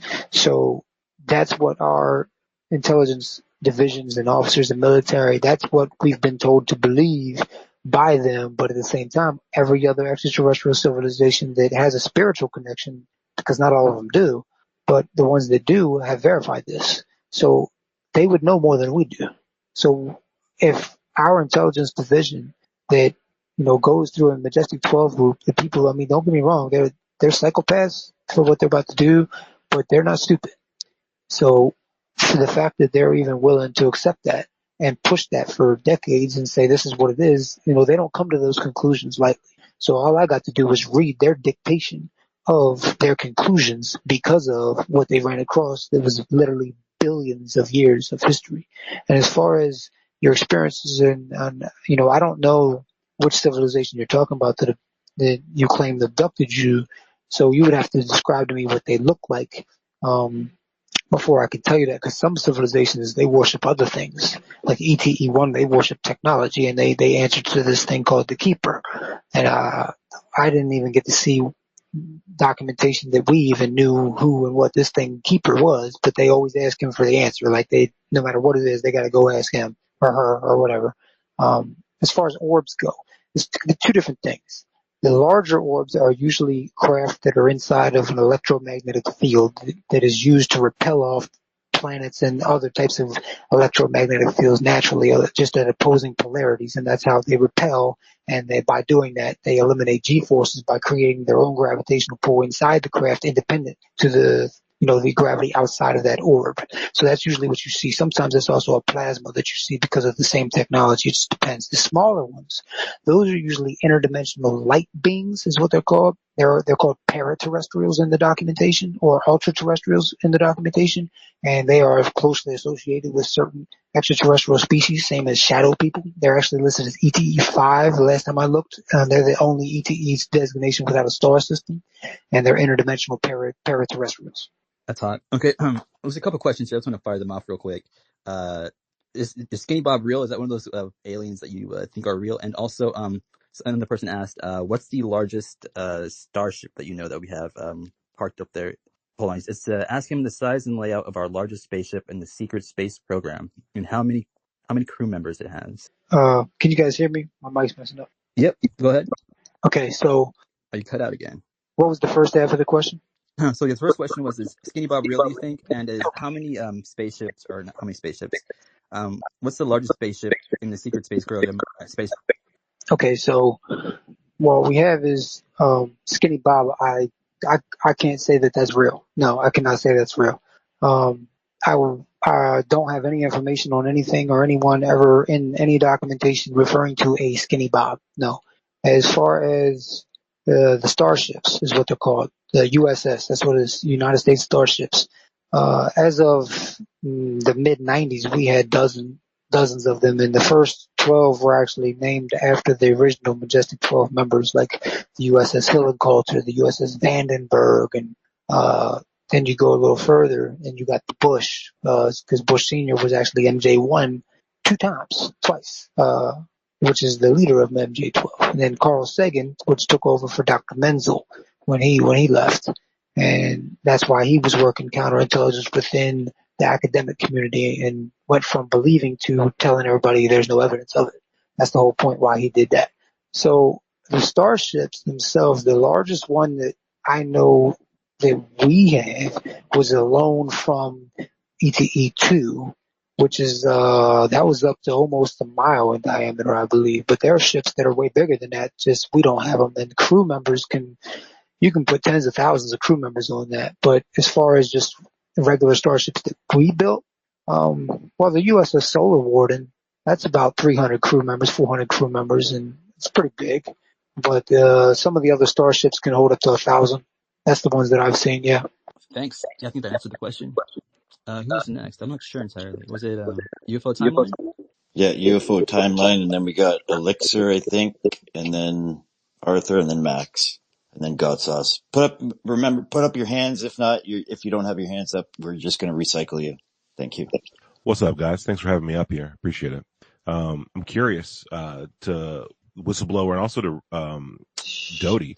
I'm putting together a timeline of UFO events that I find very significant. As you know, there's a lot of doubt casted on things like Project Serpo and these other projects that have yet to be confirmed or whatever. I'm curious if there was a single event or paper or anything like that would point in that direction that I should include in a timeline or someone should include in their research. What event or paper or whatever would you guys choose? Check. You want to answer that, Charles, or you want to handle that, Doty? Charles, you there? Yeah, can you hear me? Yeah, Doty. We can, Doty. Yep, go ahead. Yeah. Well, if you're talking about project document, literally, there's a lot of information came up and verified or didn't verify dilemma. And so you'd have to start with, as far as the Serpo story, start with the 2005, 2009 is would be in fact when he gave a timeline on DIA. And so that's what I would suggest you go back and look to those tapes, recording Bob Brown. As far as the MJ-12, find out as far as A-12 goes. A lot of data. I've done research. In fact, I January read a 150-page graduate and Yale about MJ-12, and I learned a lot from that document. That these many things that this guy dug up, I never. There's a lot of references out there. I can't. Hey, can you guys hear me? Yeah, and thank you, Rick. That's totally understandable. That's fair. Do you have anything else, UFO timeline? We're going to recycle you, and then... Can you guys hear me? Whoever's next. We got you. Yep, 10-4. Okay, do you guys mind if I leave my mic on? Because it seems like that's a problem. It's fine by me. I think we got Elixir right now. And then Arthur, is that right? Yep. Elixir, sorry. Oh, yeah, it's good. Hey, thank you for being here. I guess a couple questions, and they're really quick. First one is, you and the person who's helped inform you, did you guys have a counter plan if we were to get rid of the current plan? Is there like a counter plan to get us to join the GFL? And then the second question would be, I'll ask the second question right after. Okay, so, well, I kind of put together a plan of action myself, and that's in the document that I put together. That's part of it as well, because like I said, it works also, it doubles as a proposal to Congress. So, yeah, there's definitely a plan. But he told me, as well as I already know, if we don't replace the Majestic 12 Group's authority, there is no plan. That's the plan. That's it. That's the only way you can do it. And their only weakness is the people. And that's why I'm putting this out there, because the people have to come together. They have to stop bickering about trying to prove this, trying to prove that, or being from the Show Me State, because that is what they created. They created that. It's Project Mockingbird all the way back to the 50s. You know, they've infiltrated our media. That's not a conspiracy theory. That's a fact. You can actually verify that with declassified documents. So to counter that plan, you have to get rid of their authority. Is that the end, or did you get cut off? No, I'm here. I'm just telling you that that's not great. Okay, then second question real quick would be, I see in the document you talk about time tunnels, which sounds a lot like looking glass technology, which you may or may not be familiar with that terminology. Do we have technology that you know of that allows us to see into possible potential futures? And is that at play, and is it currently turned on? Hey guys, so if anybody wants to submit a question into my DMs or any host DMs, we're going to pull them together. That way people can ask. If you don't, really need to get up here and ask the question, we're going to, make a list, and then we'll do it that way, where a host will ask your question for you. So feel free to DM either myself or Logan. Thanks. Okay, so can you guys hear me? Yep. 10-4. Not anymore. Silence. Okay, could you guys repeat the question for me, please? Yeah, I'll say it one more time. The time tunnels in the document sound a lot like the terminology looking glass. Oh, okay, I remember. Okay, great. So, yeah, I've never heard it called that, but yes, we have technology sort of like that. It's not exactly like that, but and I think Doty could probably also confirm this, but two gifts that were given to us in Holloman Air Force Base, April 24th of 1964. One of them was called the Yellow Book because it has a yellow border. It's not a book and it's not yellow for real. It's looks like a plexiglass piece, and you hold it up to your eyes, and it plays holograms out and gives you whatever language you're thinking in, as long as that language is programmed within this device. And it takes you back and shows you in real time the past. The same technology can be reversed, and was working on a project, I forget the name of it, at Montauk during the 80s. And this project continued up to the 90s, and they said that they scrapped it, but I don't believe they did. I haven't seen evidence that they did, but I don't believe they did. And the purpose of this was to be able to look into future and look into past in real time. And the Italians actually came up with another one themselves. I forget the name of it, but they came up with one themselves. I don't even know if it was effective or not. But yes, there is a technology that exists like that, and we do have it. Thank you. You're welcome. Arthur. Yeah, thank you. Thank you, Charles, for coming out tonight and listening and really enjoying it. I'm glad you're talking about MJ12, and I've been doing some research on that. I have a preliminary list of some possible people that might be current members, and I'm wondering if you might have some possible current members. So the current list I have is Eric Schmidt, John Brennan, Henry Kissinger, Dick Cheney, Donald Rumsfeld, George Bush Sr. Do you know any other names? Well, I can confirm Dick Cheney and George Bush Sr. I haven't seen anything on Henry Kissinger, but I can tell you that he's involved in the subject, but I don't know if he's that high up. As far as current, I can tell you Kelly Johnson. He's not current, but Kelly Johnson was definitely MJ12. I forget the other guy's name, who was the head of Boeing Phantom Works. He was MJ12. But these are more or less position wise. So if you're looking at it right now, you're going to want to look at whoever the CEO is of Boeing Phantom Works, Lockheed Martin Skunk Works, EG&G, McDowell Douglas. They've incorporated more private corporations into it, so the FOIA requests don't apply to private, and they've done that way. And there's only a few that I would assume would be in any type of Pentagon or intelligence position. These guys are the ones that they answer to unofficially. These people control our military and intelligence. So there's a few involved with that, but it's usually going to be those type of individuals. Thank you. You're welcome. Hey, whistleblower. Just real quick. Was it Bush who shot JFK? Suspense is killing me. Hey, can you guys still hear me? Yeah. Yep. Okay, so I want to give you a heads up. Battery will probably die here in about 5-10 minutes. So if I could I address Rick real quick? Rick, do you got a mic on? Yes, sir, I do. Go ahead. Okay, good talking to you, Rick. I say, if at all possible, it's probably going to take me about 45 minutes or so to get a good charge to come back. I was wondering if maybe you could take over for those 45 minutes if it's okay with the host. I'll do my best. Okay. It's fine with me. I'll hang out with Doty any day if you want. Okay. Hey, Doty, I'd like to address something with you real quick. Is that possible, please? Yes, sir, go ahead. So you said you can confirm that my mentor passed away in 2018?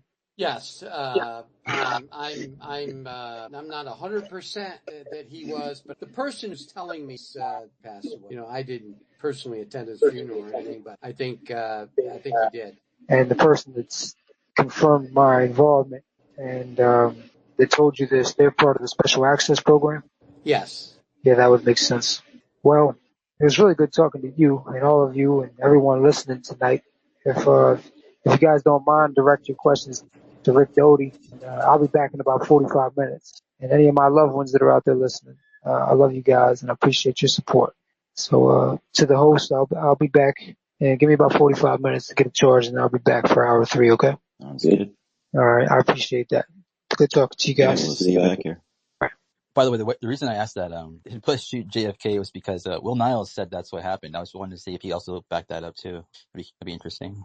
I saw very convincing evidence that the driver turned around partially and shot and then also that the Secret Service guy on the back right was ordered off the vehicle, and that lines up with that shot perfectly. So, Rich, the only reason I came up, you hadn't asked my question yet.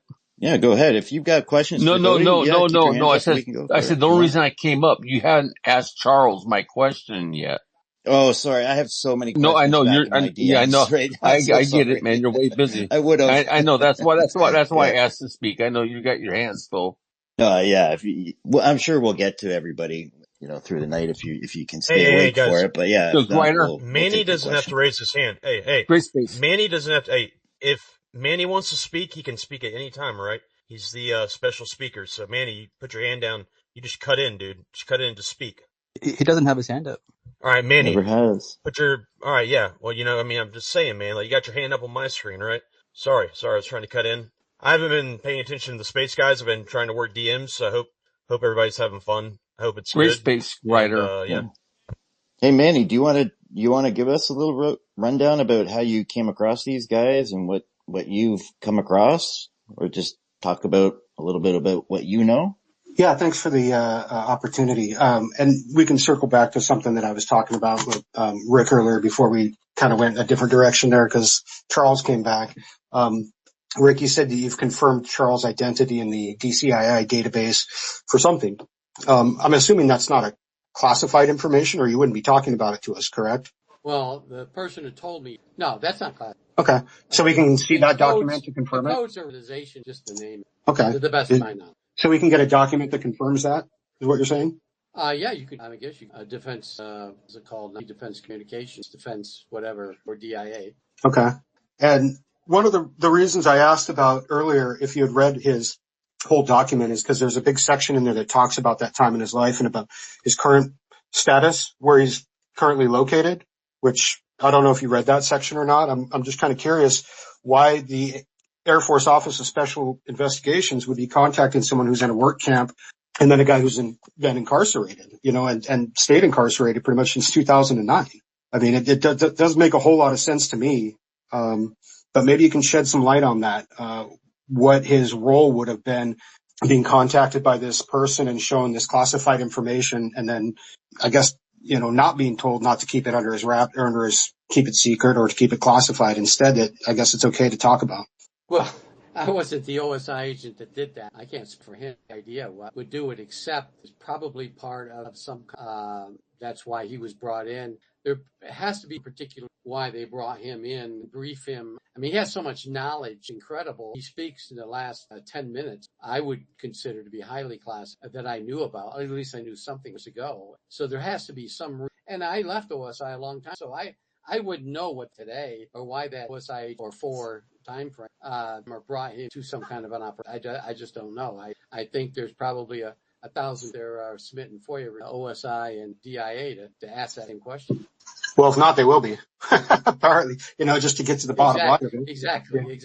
That'll probably be one of them. Yeah. So, and going back earlier, I didn't say that you had approved his documents. You've been pretty clear to say that you could not approve the documents that he had written, but I was trying to ask about the Serpo documents and the MJ-12 documents. Just to be clear, are you refuting that you've had any involvement in the creation or dissemination of those documents? Because I thought it was a pretty well established fact that you did.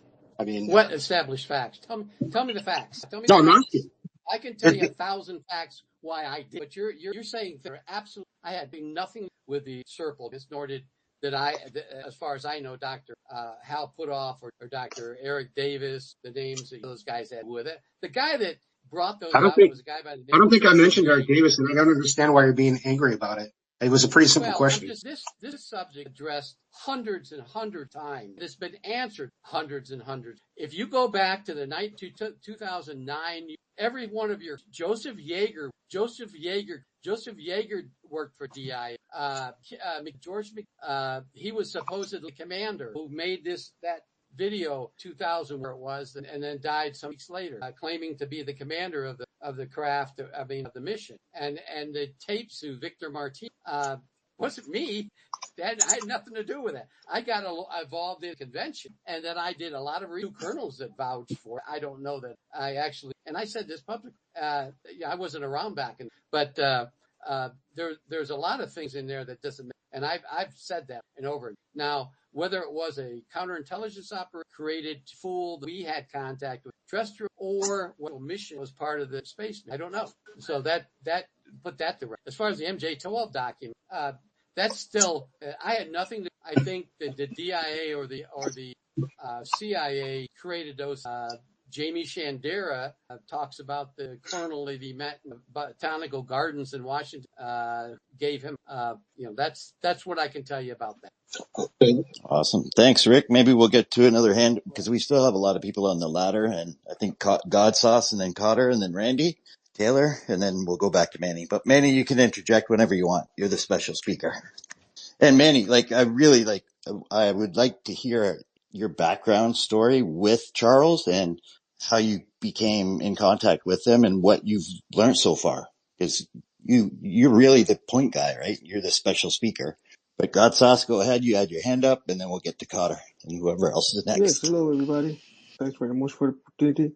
I wanted to ask the whistleblower about if he's heard about the Dulce base in New Mexico, and its possible relationship with the false flag invasion, and also if it's possible that all these alien entities are using AI as their gods. Who wants to take that one?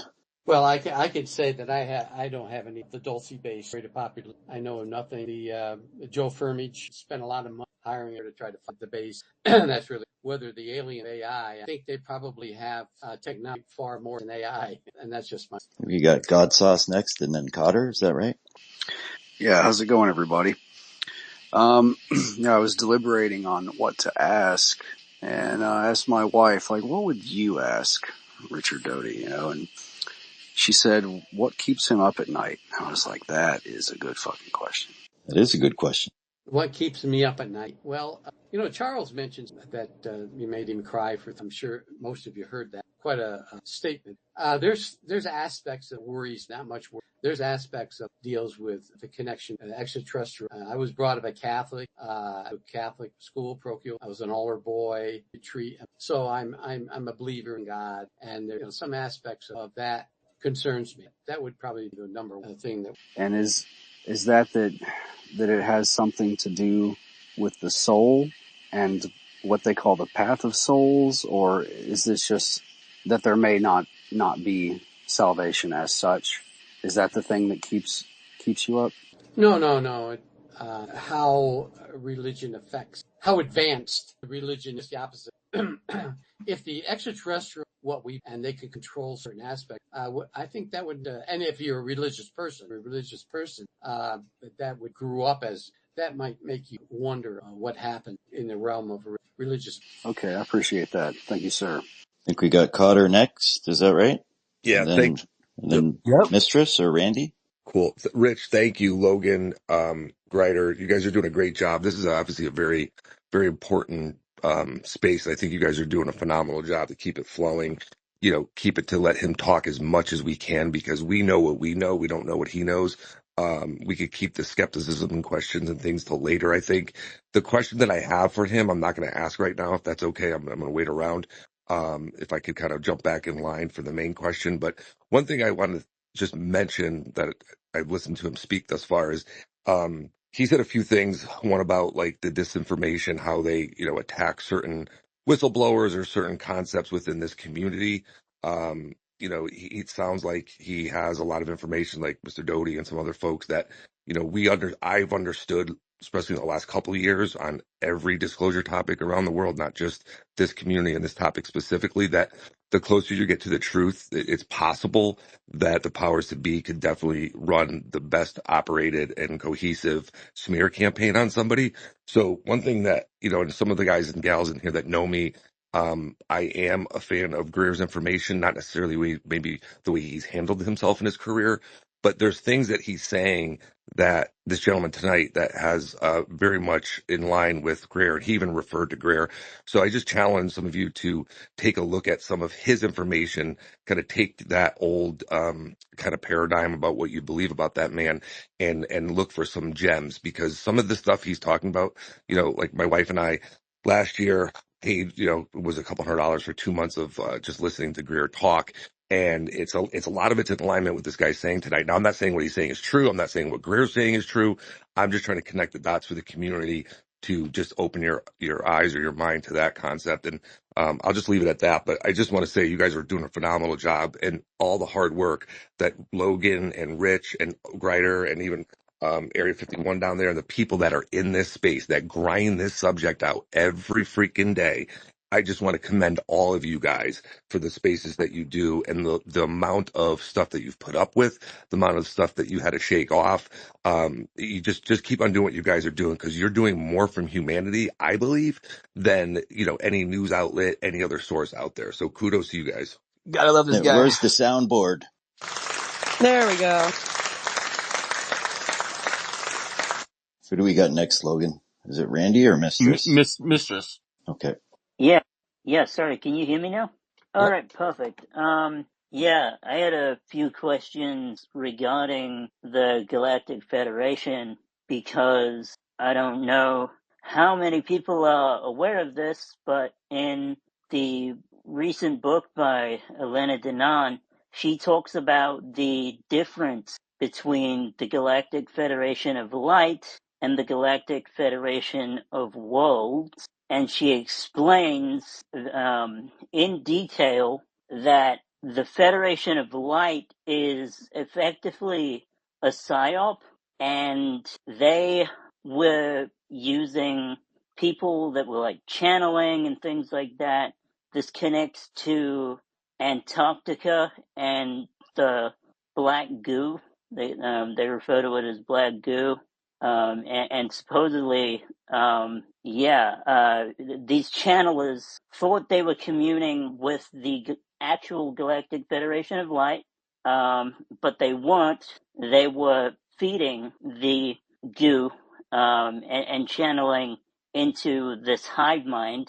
And the hive mind, as far as I understand it, it's not functioning anymore. Like, if you destroy the Queen's access to things, then that significantly stunts their influence over things. But allegedly, according to Elena Denon, the Galactic Federation of Light is a psyop. The Galactic Federation of Worlds is the real one.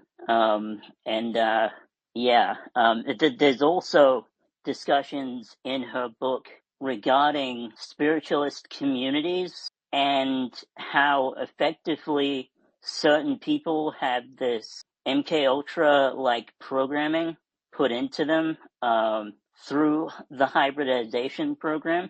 And when they're initiated into this kind of thing and they're shown certain information, this happens a lot to women in particular.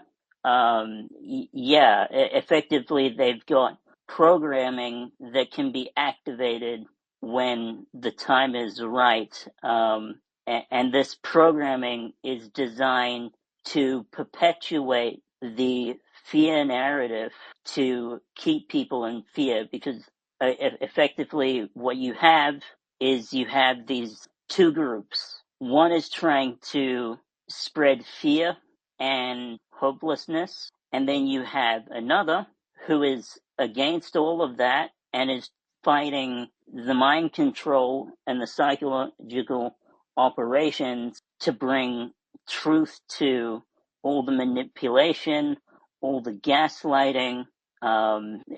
They've tricked the military multiple times, and the way that they did this, Elena explains, was they said that they were from the future.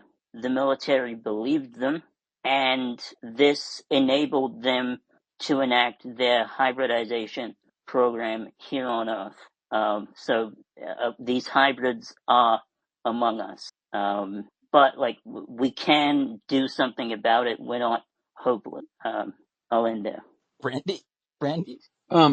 Ryder, great space. Logan and Rich, great co-hosting, managing the space, guys. I know it's not easy when there's this many people trying to get up and it's flip-flopping all around. Great job, guys. Ricky, I've missed you. Haven't co-hosted a space with you lately. I know we worked well together. I don't know where Eric is. He's MIA. You know, Charles, you mentioned these dates, you know, and I've heard these dates behind the scenes. October, this is supposed to be a date where overhead activity is supposed to increase. And 2027, a mothership and its fleet is supposed to show up. And Charles brought up these dates. Can you, kind of talk more about these dates? Cause I'm sure you know more about this. I can remote view. I've seen this mothership. And I know these two crafts that we shot down were a part of this fleet, and they're not happy, and they're going to be here in 2027. And I know, like overhead this October, we're going to see an increased traffic overhead. And Charles brought up both these dates, so I'd love to hear you talk more about this. Hey, Randy. Hey, well, I wish I knew. There is something going to happen. Genre group, the military, we under a few months ago, somebody posted a thing about them is preparing the eventual climax of something we now in B7, though that did say what. You know, there's a lot of speculation. We're going to get a minor invasion, going to have an alien contact, a hostile manner. I mean, there's all sorts of speculation, but I don't. I certainly don't myself. I did, but all I can say is I believe something's going to happen. What it's going to whoever's going to be involved in, and I'm almost positive. Thank you, Rick, and thank you for Welcome. Hey, giving me the listen, mic. let me read something. I just got this in a DM from somebody. This person is actually former retired AFOSI agent involved in an operation called Operation Society Hike. He says it, and this is coming from him, retired OSI agent. Charles was involved in Operation Society Hike. This was a complex project of different society, provide them with information related to governmental. The goal was to prepare the asset for future clandestine operations and vet them for secretive covert. This is coming from him, retired OSI agent, retired after, and he knows Charles and he knows the operation. I was never involved in anything relating to that. I'm just reading what he just sent me. Thank you, Rick. I hope we can do a space again. I haven't really watched. I know you've been doing spaces, and I know we worked well together in that one space, and you followed me. So anytime you need a co-host, I'm always open for it. Okay, like you said, I think Randy is. Eric is AWOL. I know he was traveling around and I talked to him. I haven't seen him space. Oh, you too? I wondered. I thought maybe he must be talking to you still, at least, but not even you. I wonder what happened to him. I don't know. I occasionally he'll call. I know he was in Arizona doing something a couple of weeks ago, and he came to New Mexico, Zuni, New Mexico. But I was in Mexico. Did you finish filming all those the Doty files up there in Canada? Yeah, I have 11 or 12 more. 12 more. Oof. When does that come out? It'll come out over a period of time. We film. It takes a lot to film it, edit it. It takes probably by the end of the year, it should have what's in my contract out by the end. Oh, damn, that's a lot. That's awesome. Ocean, what's up? Hey everyone. Hey Rick. So good to see you in the space. I'm actually back home in BC right now.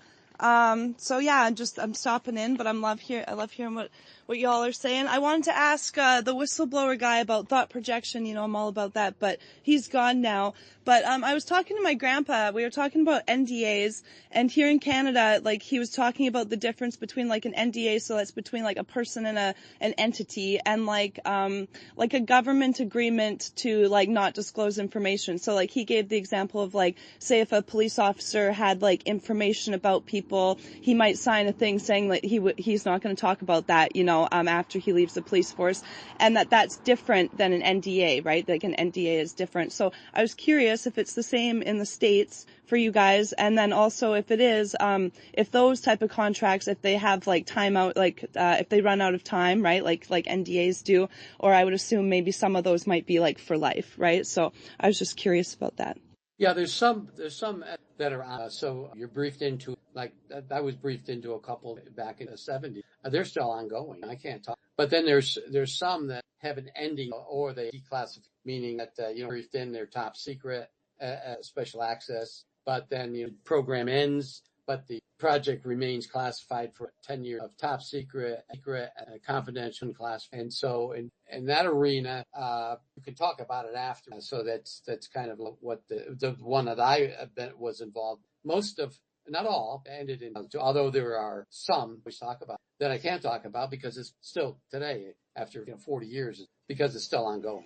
Awesome. Yeah, he gave the example of like an undercover cop. If he knows someone might be a criminal, you can't really say, and that's not really something that has a time limit, right? But you might still have to sign saying, you keep that information that even if it's not a project. So yeah, that makes sense. I hope that we get all the information out, and one day it can be available for those that want to learn about it. But that, and then also I'm back on the West Coast, and there's so many Bigfoot stories. So you and Eric, we got to find him, and you guys got to bring your butt out here, and we got to do some Bigfoot hunting at some point. Just throwing it out there. No, Doty's mine, all right? He's mine, all right? He's my new best friend. Well, when Doty comes to Canada, he's going to visit Antiochean, and we're going to look for Bigfoot. All right. I have to ask you, man, what is... Well, he can still get around, for sure. Yeah.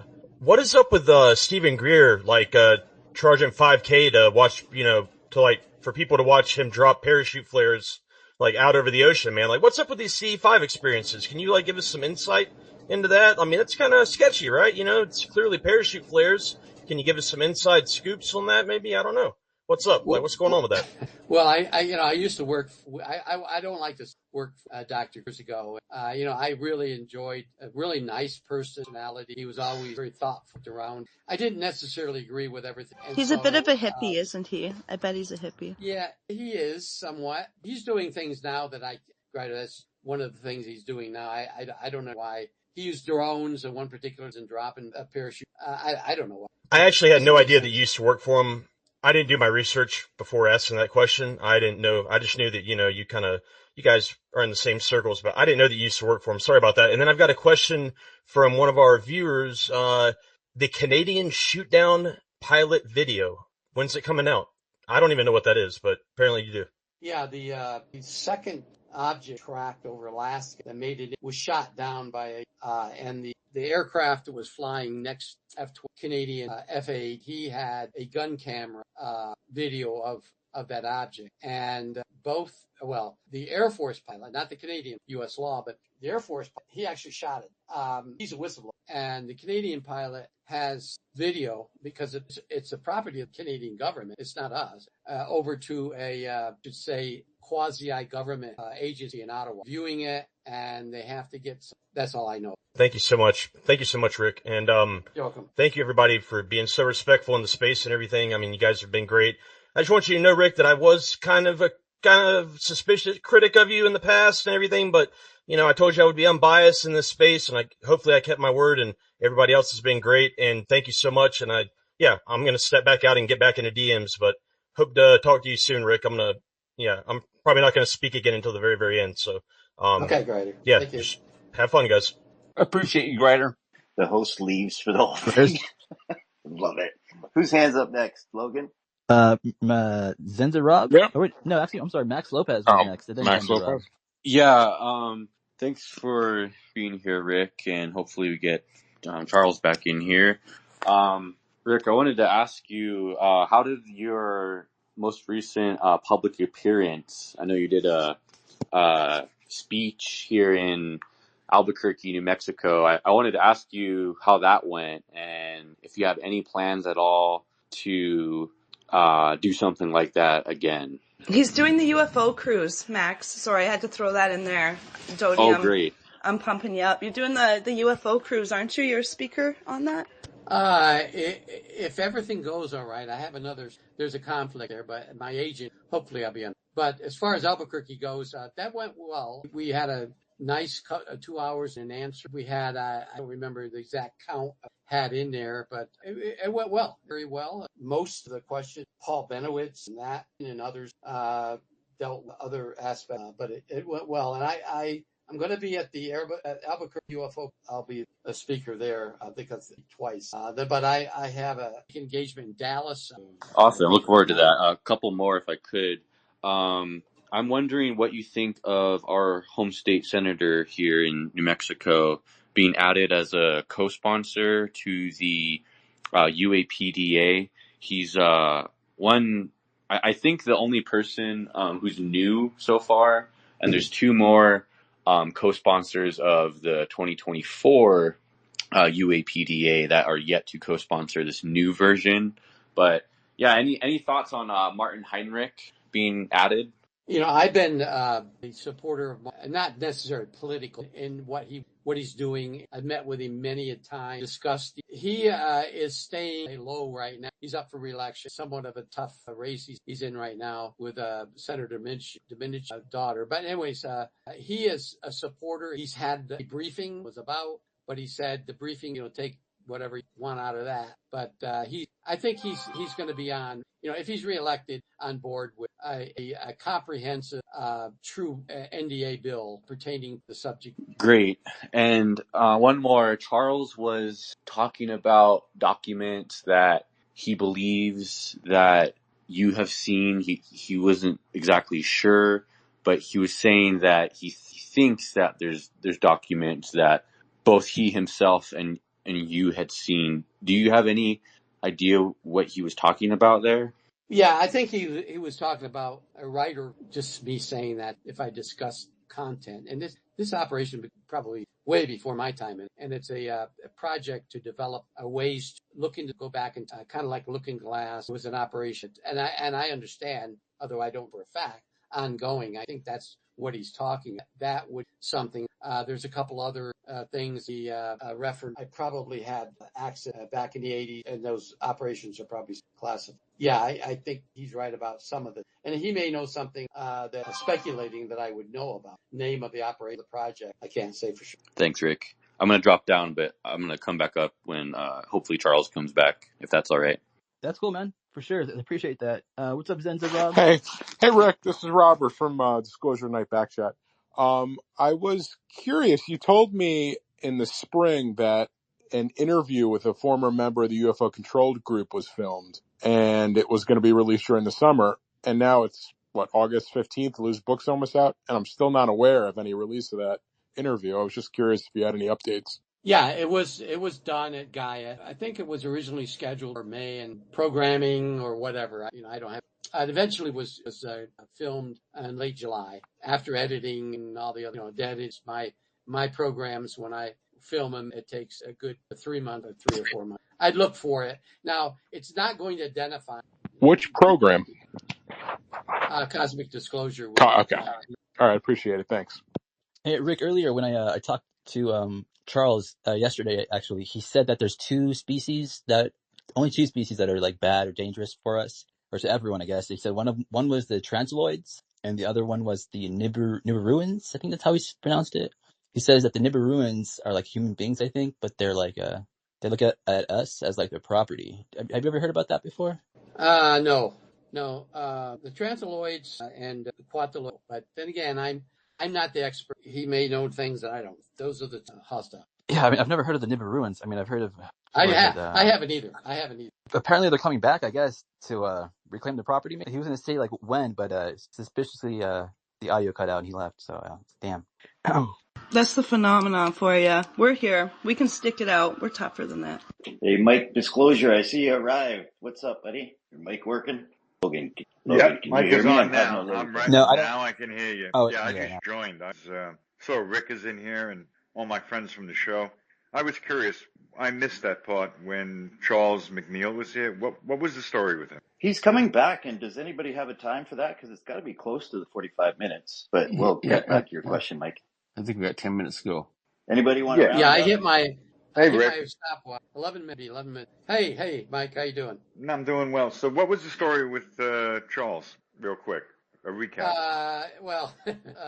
Briefed into a program, and it lasted. The briefing. There were a number of briefs about this. Briefed into a lot of highly classified stuff by a retired AFOSI specialist, and he lost track of that 2012 as document above top 21, and he circulated it, and that's what we're talking about. That's a quick summary. That's a good summary. Yeah, I'm sorry I missed that. Interesting. Yeah, he's fascinating. Stuff. He's quite fascinating. He has great amount in some respects. Oh, but we both know you know a hell of a lot, Rick. Yeah, thanks, Mike. Yeah. So, yeah, when he comes back, I'd be curious to see what else he has to add to the conversation. Yeah, he had a problem with his phone, the battery to charge it. And he said 45 minutes, 9. Oh, that's good. Yeah, I'd be curious to see what further light he can shed on the subject from his time in the government. He worked, you said, for AFOSI at the time? Oh, no, no, no. He never worked for the government. He was never in.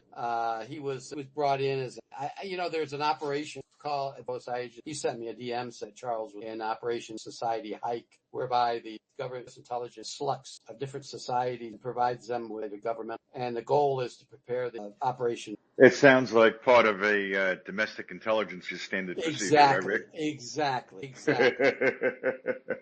See, I learn well, my friend. You have a lot of Oh, yeah, no, information. and New York Police Department was involved in it. Oh, yeah. Oh, without a doubt. That's how I know about DIRs. That can apply to Exactly. any group on any subject for domestic intelligence. Exactly. No, I know. So that's that makes it with more of an interesting spin. Not bad. So it's been a good conversation so far. Sounds like. Yeah, so far. Yeah. Well, it's been nice. Oh, it's always nice, especially when Rick is around and a lot of the members of Disclosure Tonight. Great conversation. We did have Fred Durst in the audience. I think he left, but if he's still there, I love you, Fred Durst. You're the best, man. Nothing gets better than There's no kissing ass, some Scott. like good old nookie. Grider. You can only Excuse kiss. me? You can only Who's that? kiss Doty. Who's that? Doty. Doty's the only one you're Who's allowed that? to do that to. You about to get the boot, dog. You about to get the boot. Hold on, just let me find that button. I think we got Justice and UFO Sarah with their hand up. If you want to ask questions or wait for Charles. Real quick though, I want to interject like a real quick advertisement for the UFO Timeline, the ultimate UFO research tool at the UFOtimeline.com. Thank you. Who's You next? better send me that Bitcoin. Hold on. Do I get my taste for what, man? Like, what's going on? We're talking the DMs. Justice? I think Sarah was first. Okay, well, hi Logan. I haven't seen you in a while. I just wanted to say hi. And Rich, always a pleasure. Hello, Grider. Interesting space you have here. What is the feel? Rick Doty, it's a pleasure to be in a space with you. My question is to you. What is your feel for this guy? What are you thinking? And have you ever heard of, before meeting this person, Project Crystal Knight? Well, yeah, Crystal Knight was supposed Serpil. That was Operation Crystal, and so yeah, I heard about that. 2000. Well, he claimed he heard about it before 2000, and Yes, he said 2002. 2002, yeah, and it came out in the public May. That's when I heard about it. This guy is obviously been verified by other people that I know. I don't know him. I never met him. I've never heard of him. A few months ago, colleagues, a retiree, gave us a heads up on. That's when I first heard of him. And they verified him. In fact, a part of an operation early to mid 2000s. That's all I know. And what about the gentleman that he would meet up with? Have you been able to verify him? Yeah, he's in fact spent 31 OSI and counterintelligence his entire time. So he's a real person. When he passed away, he's a real person. Thanks, Rick. I appreciate that. You're welcome. You guys, in the space, what has been discussed of what he's found, or I don't know. I'm so sorry. I'm so late to the program. Please comment with that. You can listen to the. I will absolutely listen to this. It's recorded, and I'm so grateful. Yeah, for I was that. going to say that it's been recorded, so you should just go to that, and we should, not. Somebody else had asked to recap earlier. I apologize. I didn't mean to cut you off there. Oh no, that's okay. Area 5503. Thank you. I'm just curious. I've been talking with him in the back channels as well. I've gone through his the paperwork that he provided, and I listened to his story, which is, it's interesting. Has anyone else listened to the actual, his voice telling the story? It's about 25 minutes long. Yes. Right before the space. And what did you think? For me, it felt like I was sitting around a campfire and I was listening to someone telling me a story about their life. And I was trying to imagine their eyes and where their eyes were going and the intricate details that they would add to it. What are your thoughts? All I could think about was how terrible the sound quality was. And I was just like, God, I got to clean this up somehow. But yeah. Is it my turn? It's a free for all, I think. Is Rick got still Charles here? back. Oh, okay. Anyways, do you guys see him? Yeah, I'm still here. Okay, so my question, first I want to thank you guys for the space. It's very informational, and very well organized. Thank you. So I just had a couple of questions. My first one is, in regards to like extraterrestrials or whatever. Well, in this case, it would be more of the ultra terrestrials. So we don't hear about the ultra terrestrials too often. Would that be considered like the plasmoids or plasmas, or like, can you guys like describe that a little bit more in depth? And then also like the atemporals, like the energy-based parasitic life forms. Like, can you tell us about those? Okay, yeah. So I'm back, gentlemen. Thank you, Rick, for all that. I heard there were some revelations while I was gone. So after this, Hey, yeah, let me read something real quick. This comes from another retired questions, and maybe you already know this. This is a DM that he sent me.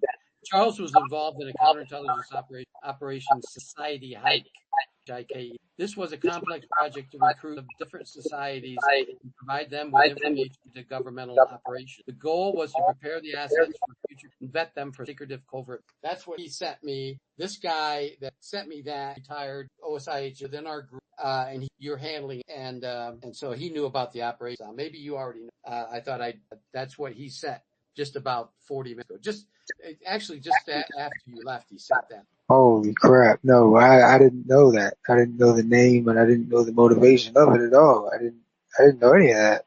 That's wow. That's mind blowing.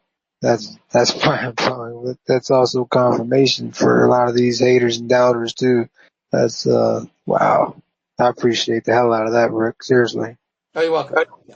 All right, guys, we're going to go another 24 minutes, and then that's going to be the end of the space. So 24 minutes, it's going to be 1 a.m., and then we will call it. So Okay. Well, I think it's only fair I answer that one question. After the hands, and Manny, you can interject whenever you want. So if your hands is not up, we'll recycle you, okay? And we'll try to rapid fire some questions then. Okay, so Go ahead, Charles. okay, so to answer her question, that there's multiple different types of these ultra terrestrials, but in the documentation, it's EP5. Cut out there. Can you still hear me? Yep. Okay, so in the documentation, there's multiple different types of these ultra terrestrials, but in the documentation, in the classified files, they're called paraterrestrials. Okay, so or ETE5. So and depending on the agency, give or take. So I'm about to really throw some people off, and they're gonna laugh and they're gonna call me crazy. But what you call Bigfoot, and I'm not talking about some, backwards individual trying to get famous off of a monkey suit. I'm talking about real Bigfoot. Like, it's actually a paraterrestrial called the Waldig. It's WADIG, and they can accelerate and decelerate their atomic makeup to be able to traverse dimensionally, and that's what most paraterrestrials can do. Now, there's another one that actually looks like a blob, and I don't think I have it here as far as my notes is what it's called, but it's like numbers and letters in the name. And actually, yeah, I think I do have it here. Yeah, it's the XZ. They call it the XZ creature. It's like a blob, but it's intelligent. And then you have the other paraterrestrials. It's really crazy looking things like the mook. The mook's pretty, I guess, about 3 feet tall, maybe a little bit higher than that. Long, like beak looking thing and 3 fingers. And to be honest with you, they usually wear funny outfits and shit. But there's a lot of different paraterrestrial. Shadow people is one of them, as they call them. And these are all ultra and paraterrestrials. As far as the other things that you asked about, plasma beings and things of that nature, I don't have any information on that. Sounded like you said Slimer was real. It's like the green guy from Ghostbusters, like that guy looking like a blob. No, this is something that is on ground level and floor level. It doesn't levitate, but it's the XZ creature, and it's a paraterrestrial. The code is actually Paramus, Paramus, which means aliens from multi-universe. It's just different dimensions, is basically what it stands for. But they come from parallel universes or multiverses, you would call it now, because of the movies. But it's all about accelerating and decelerating, the frequency and vibration of their atomic makeup. and that allows them to traverse in and out of the third dimension, which we live in. And there's a few that we've documented that we've actually learned through crashes and different crash sites. And these are things that we've known since the 70s and 80s. I can only guess what they know now, because the last documentations that I saw on a paraterrestrial were documented mid-90s. So just to think what we've learned since then, it's probably exponentially more than what I know. Oh, you know what? I forgot to say this. Right as you were leaving the last time, like I asked you a question, but it cut out. Right? I asked you, did Bush shoot JFK? So just a quick yes or no, so we can move on. Okay. No, but I do know how that happened if you would like me to explain. I would, but we do have hands we got to get to. Let's Okay. area 503. Oh, I also wanted to ask too about the cryptids. Are there? Do you know if there are like amphibious type cryptids that are out there? Amphibious type cryptids. I'm not familiar with the term cryptids. What does that mean? I guess just like a subcategory of ETs. Okay, so amphibious. Yes, but I don't remember the exact ATE designation. But basically how it works is like this. Intelligent life through the universe is like the animal life on our planet. It is that plentiful and that different. And you can pretty much find anybody in the animal kingdom, any species in the animal kingdom, you can usually find a planet to where something relative to it, not exactly like it, but something relevant to it, became the intelligent bipedal hominoid of that area or that galaxy or of that planet or solar system, to where there are reptilians, there are bird people, there are wolfians. These are designations that we've already discovered. So amphibious, I do remember there is, but I don't remember the designation, and they do not have a presence here on Earth. Thank you. You're welcome. I think we've got All right, I think Greg said we Grider only have next, like and 17 then minutes left, right? yeah, we got Grider next. I'll recycle some people, and we'll try to get some rapid fire questions. Grider. Oh, Cotter. Oh, Yeah, I could go real quick. Sir, thank you so much for doing this. My question is very simple. I think it's kind of like really important about what you stated about what might happen as a psyop. Is it true that the more we raise our frequency as a consciousness on planet Earth helps us connect to the benevolent aliens more that want to help us? Absolutely. But it also helps us connect to the malevolent ones that do not. Okay, so that's a pretty straightforward question. Thank you. Well, in light of time, I'll let everybody else go. So I'm sorry, I was going to add another one, but I want to be respectful. right. Well, did Manny 503? Manny, you still want to ask a question or no? I just want to Let's ask go next. the whistleblower. Is your goal to be like the 41st whistleblower at the congressional hearing next to Grush? I would actually like to have my own hearing by myself. It's going to take about 2 or 3 days, prime time, all that. Yeah, I wouldn't. I'm not trying to sit beside anybody. I'm just trying to sit there and have all the pressure and bullseye right on me in front of all of them, and just lay it out there, and go from there. Hell yeah. Okay. I'm not gonna ask Manny again. Fuck that.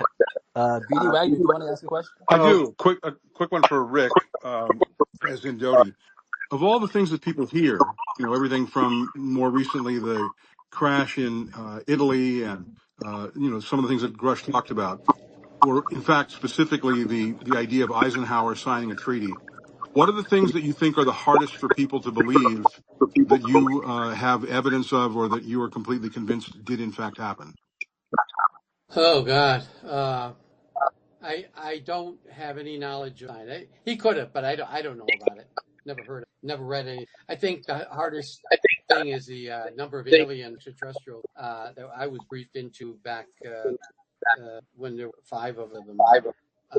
People have a hard time understanding that they were found in crash sites.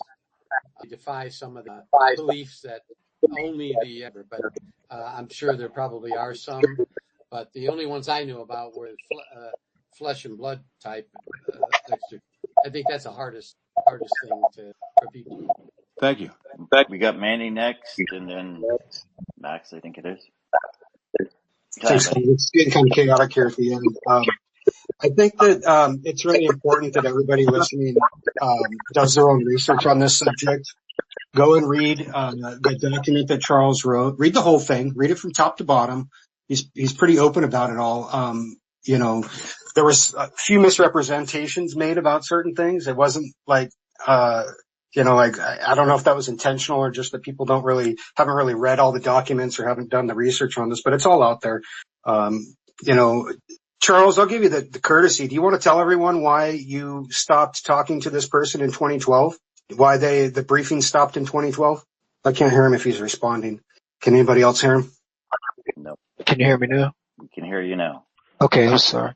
So, okay, yeah, absolutely, 100%. So half the people I figured would already knew because they read the document. For those that don't know, and moving forward, I was wrongfully detained and I was arrested for a crime I didn't commit.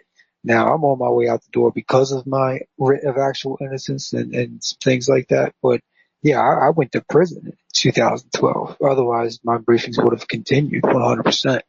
And at least up until 2018, when I just found out that my mentor had passed away. I just found that out tonight, so that's pretty fresh. But yeah, I mean, I went to prison, so You're currently in prison. that's Is that it. correct? Or I thought you are currently in prison, right?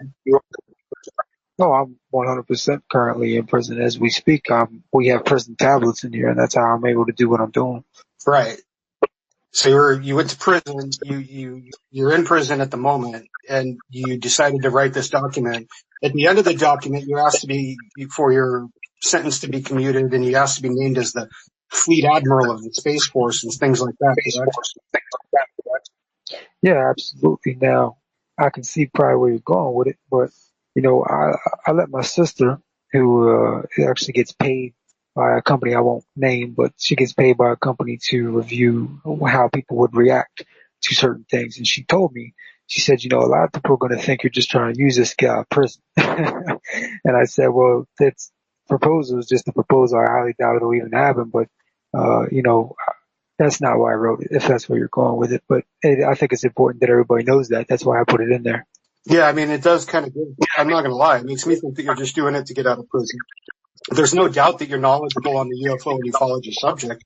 Like I said, you talk about everything from Admiral Byrd to, you know, Serpo, Majestic, Bob Lazar, Eddie Jacobson. I mean, there's a little bit of every book that I've ever read is in here. And you're saying that it's all true. And you're telling everyone in this community, I'm not going to sugarcoat it. You're telling people what they want to hear. And so they're going to be open to it because you're just telling them what they want to hear. And it's always told to you by these secret documents. But if they really dig into your story and look at the details, there's a lot of little things that don't really add up, that don't add up in the stories. It's just minor details, it's minor facts. I'm not talking about spelling, but things like company names, you know, dates, things like that. It just doesn't really add up other than repeating what other people have already told us before, from the Galactic Federation to the Evans to the EDEs to Roswell. And I would caution everyone to be careful about accepting a story without backup and corroborating evidence, and be careful about these. You know, I don't know what program Doty was referencing earlier, the Society Rise that he was talking about, but we're going to find out. We're going to do some FOIA requests and see if your name was in there and what that program really was, and if these were documents that they showed to people. And if so, we'll let you know, Charles. You'll be the first person that I contact when I get that information, so you know what happened. You know, what this person was doing when they were showing you classified information, if it was classified, or fictitious information, if it was fake. But yeah, I just hope everybody goes out there and reads your document from top to bottom, looks at it all, and takes it with a grain of salt. Don't know what else to say about that, Charles. You've been a good guest, and you've got some interesting stories, but I got to tell you, man, I've heard all of it from somebody else before. All of it from somebody else before, or in a book, or in a documentary. So I hope people pay attention, to be aware of people who are just trying to tell them what they want to hear. Well, I can tell you this. I obviously want to respond to that. Can't just mic drop on me real quick. I say, at the end of the day, you have to understand that the reason why this gets regurgitated over and over, or, you know, why you hear it from this source or that source that claim to be insiders, claim to be that, it's because they're all telling you the truth. the one thing about the truth is it's not going to change. It's going to be the same thing repeated over and over. It's when you have different versions of that is when you have to differentiate through the bullshit. And as far as what you said about names of companies or dates and things that don't add up, I would challenge you to challenge that, because there's companies that exist that you don't know exist. Like Ford Aerospace is not something you would be able to find, but that doesn't mean it's not there. You have to understand that some of these dates, they might not add up to what you believe they are or what are in the books, but some things are backdated on purpose to trick you. That's the counterintelligence psychological warfare that goes on. So all I can do is not try to convince anyone. All I can do is just tell you what's real and what's not, and you can take it, not take it, but regardless if you believe it or not, it's not going to change the validity of it.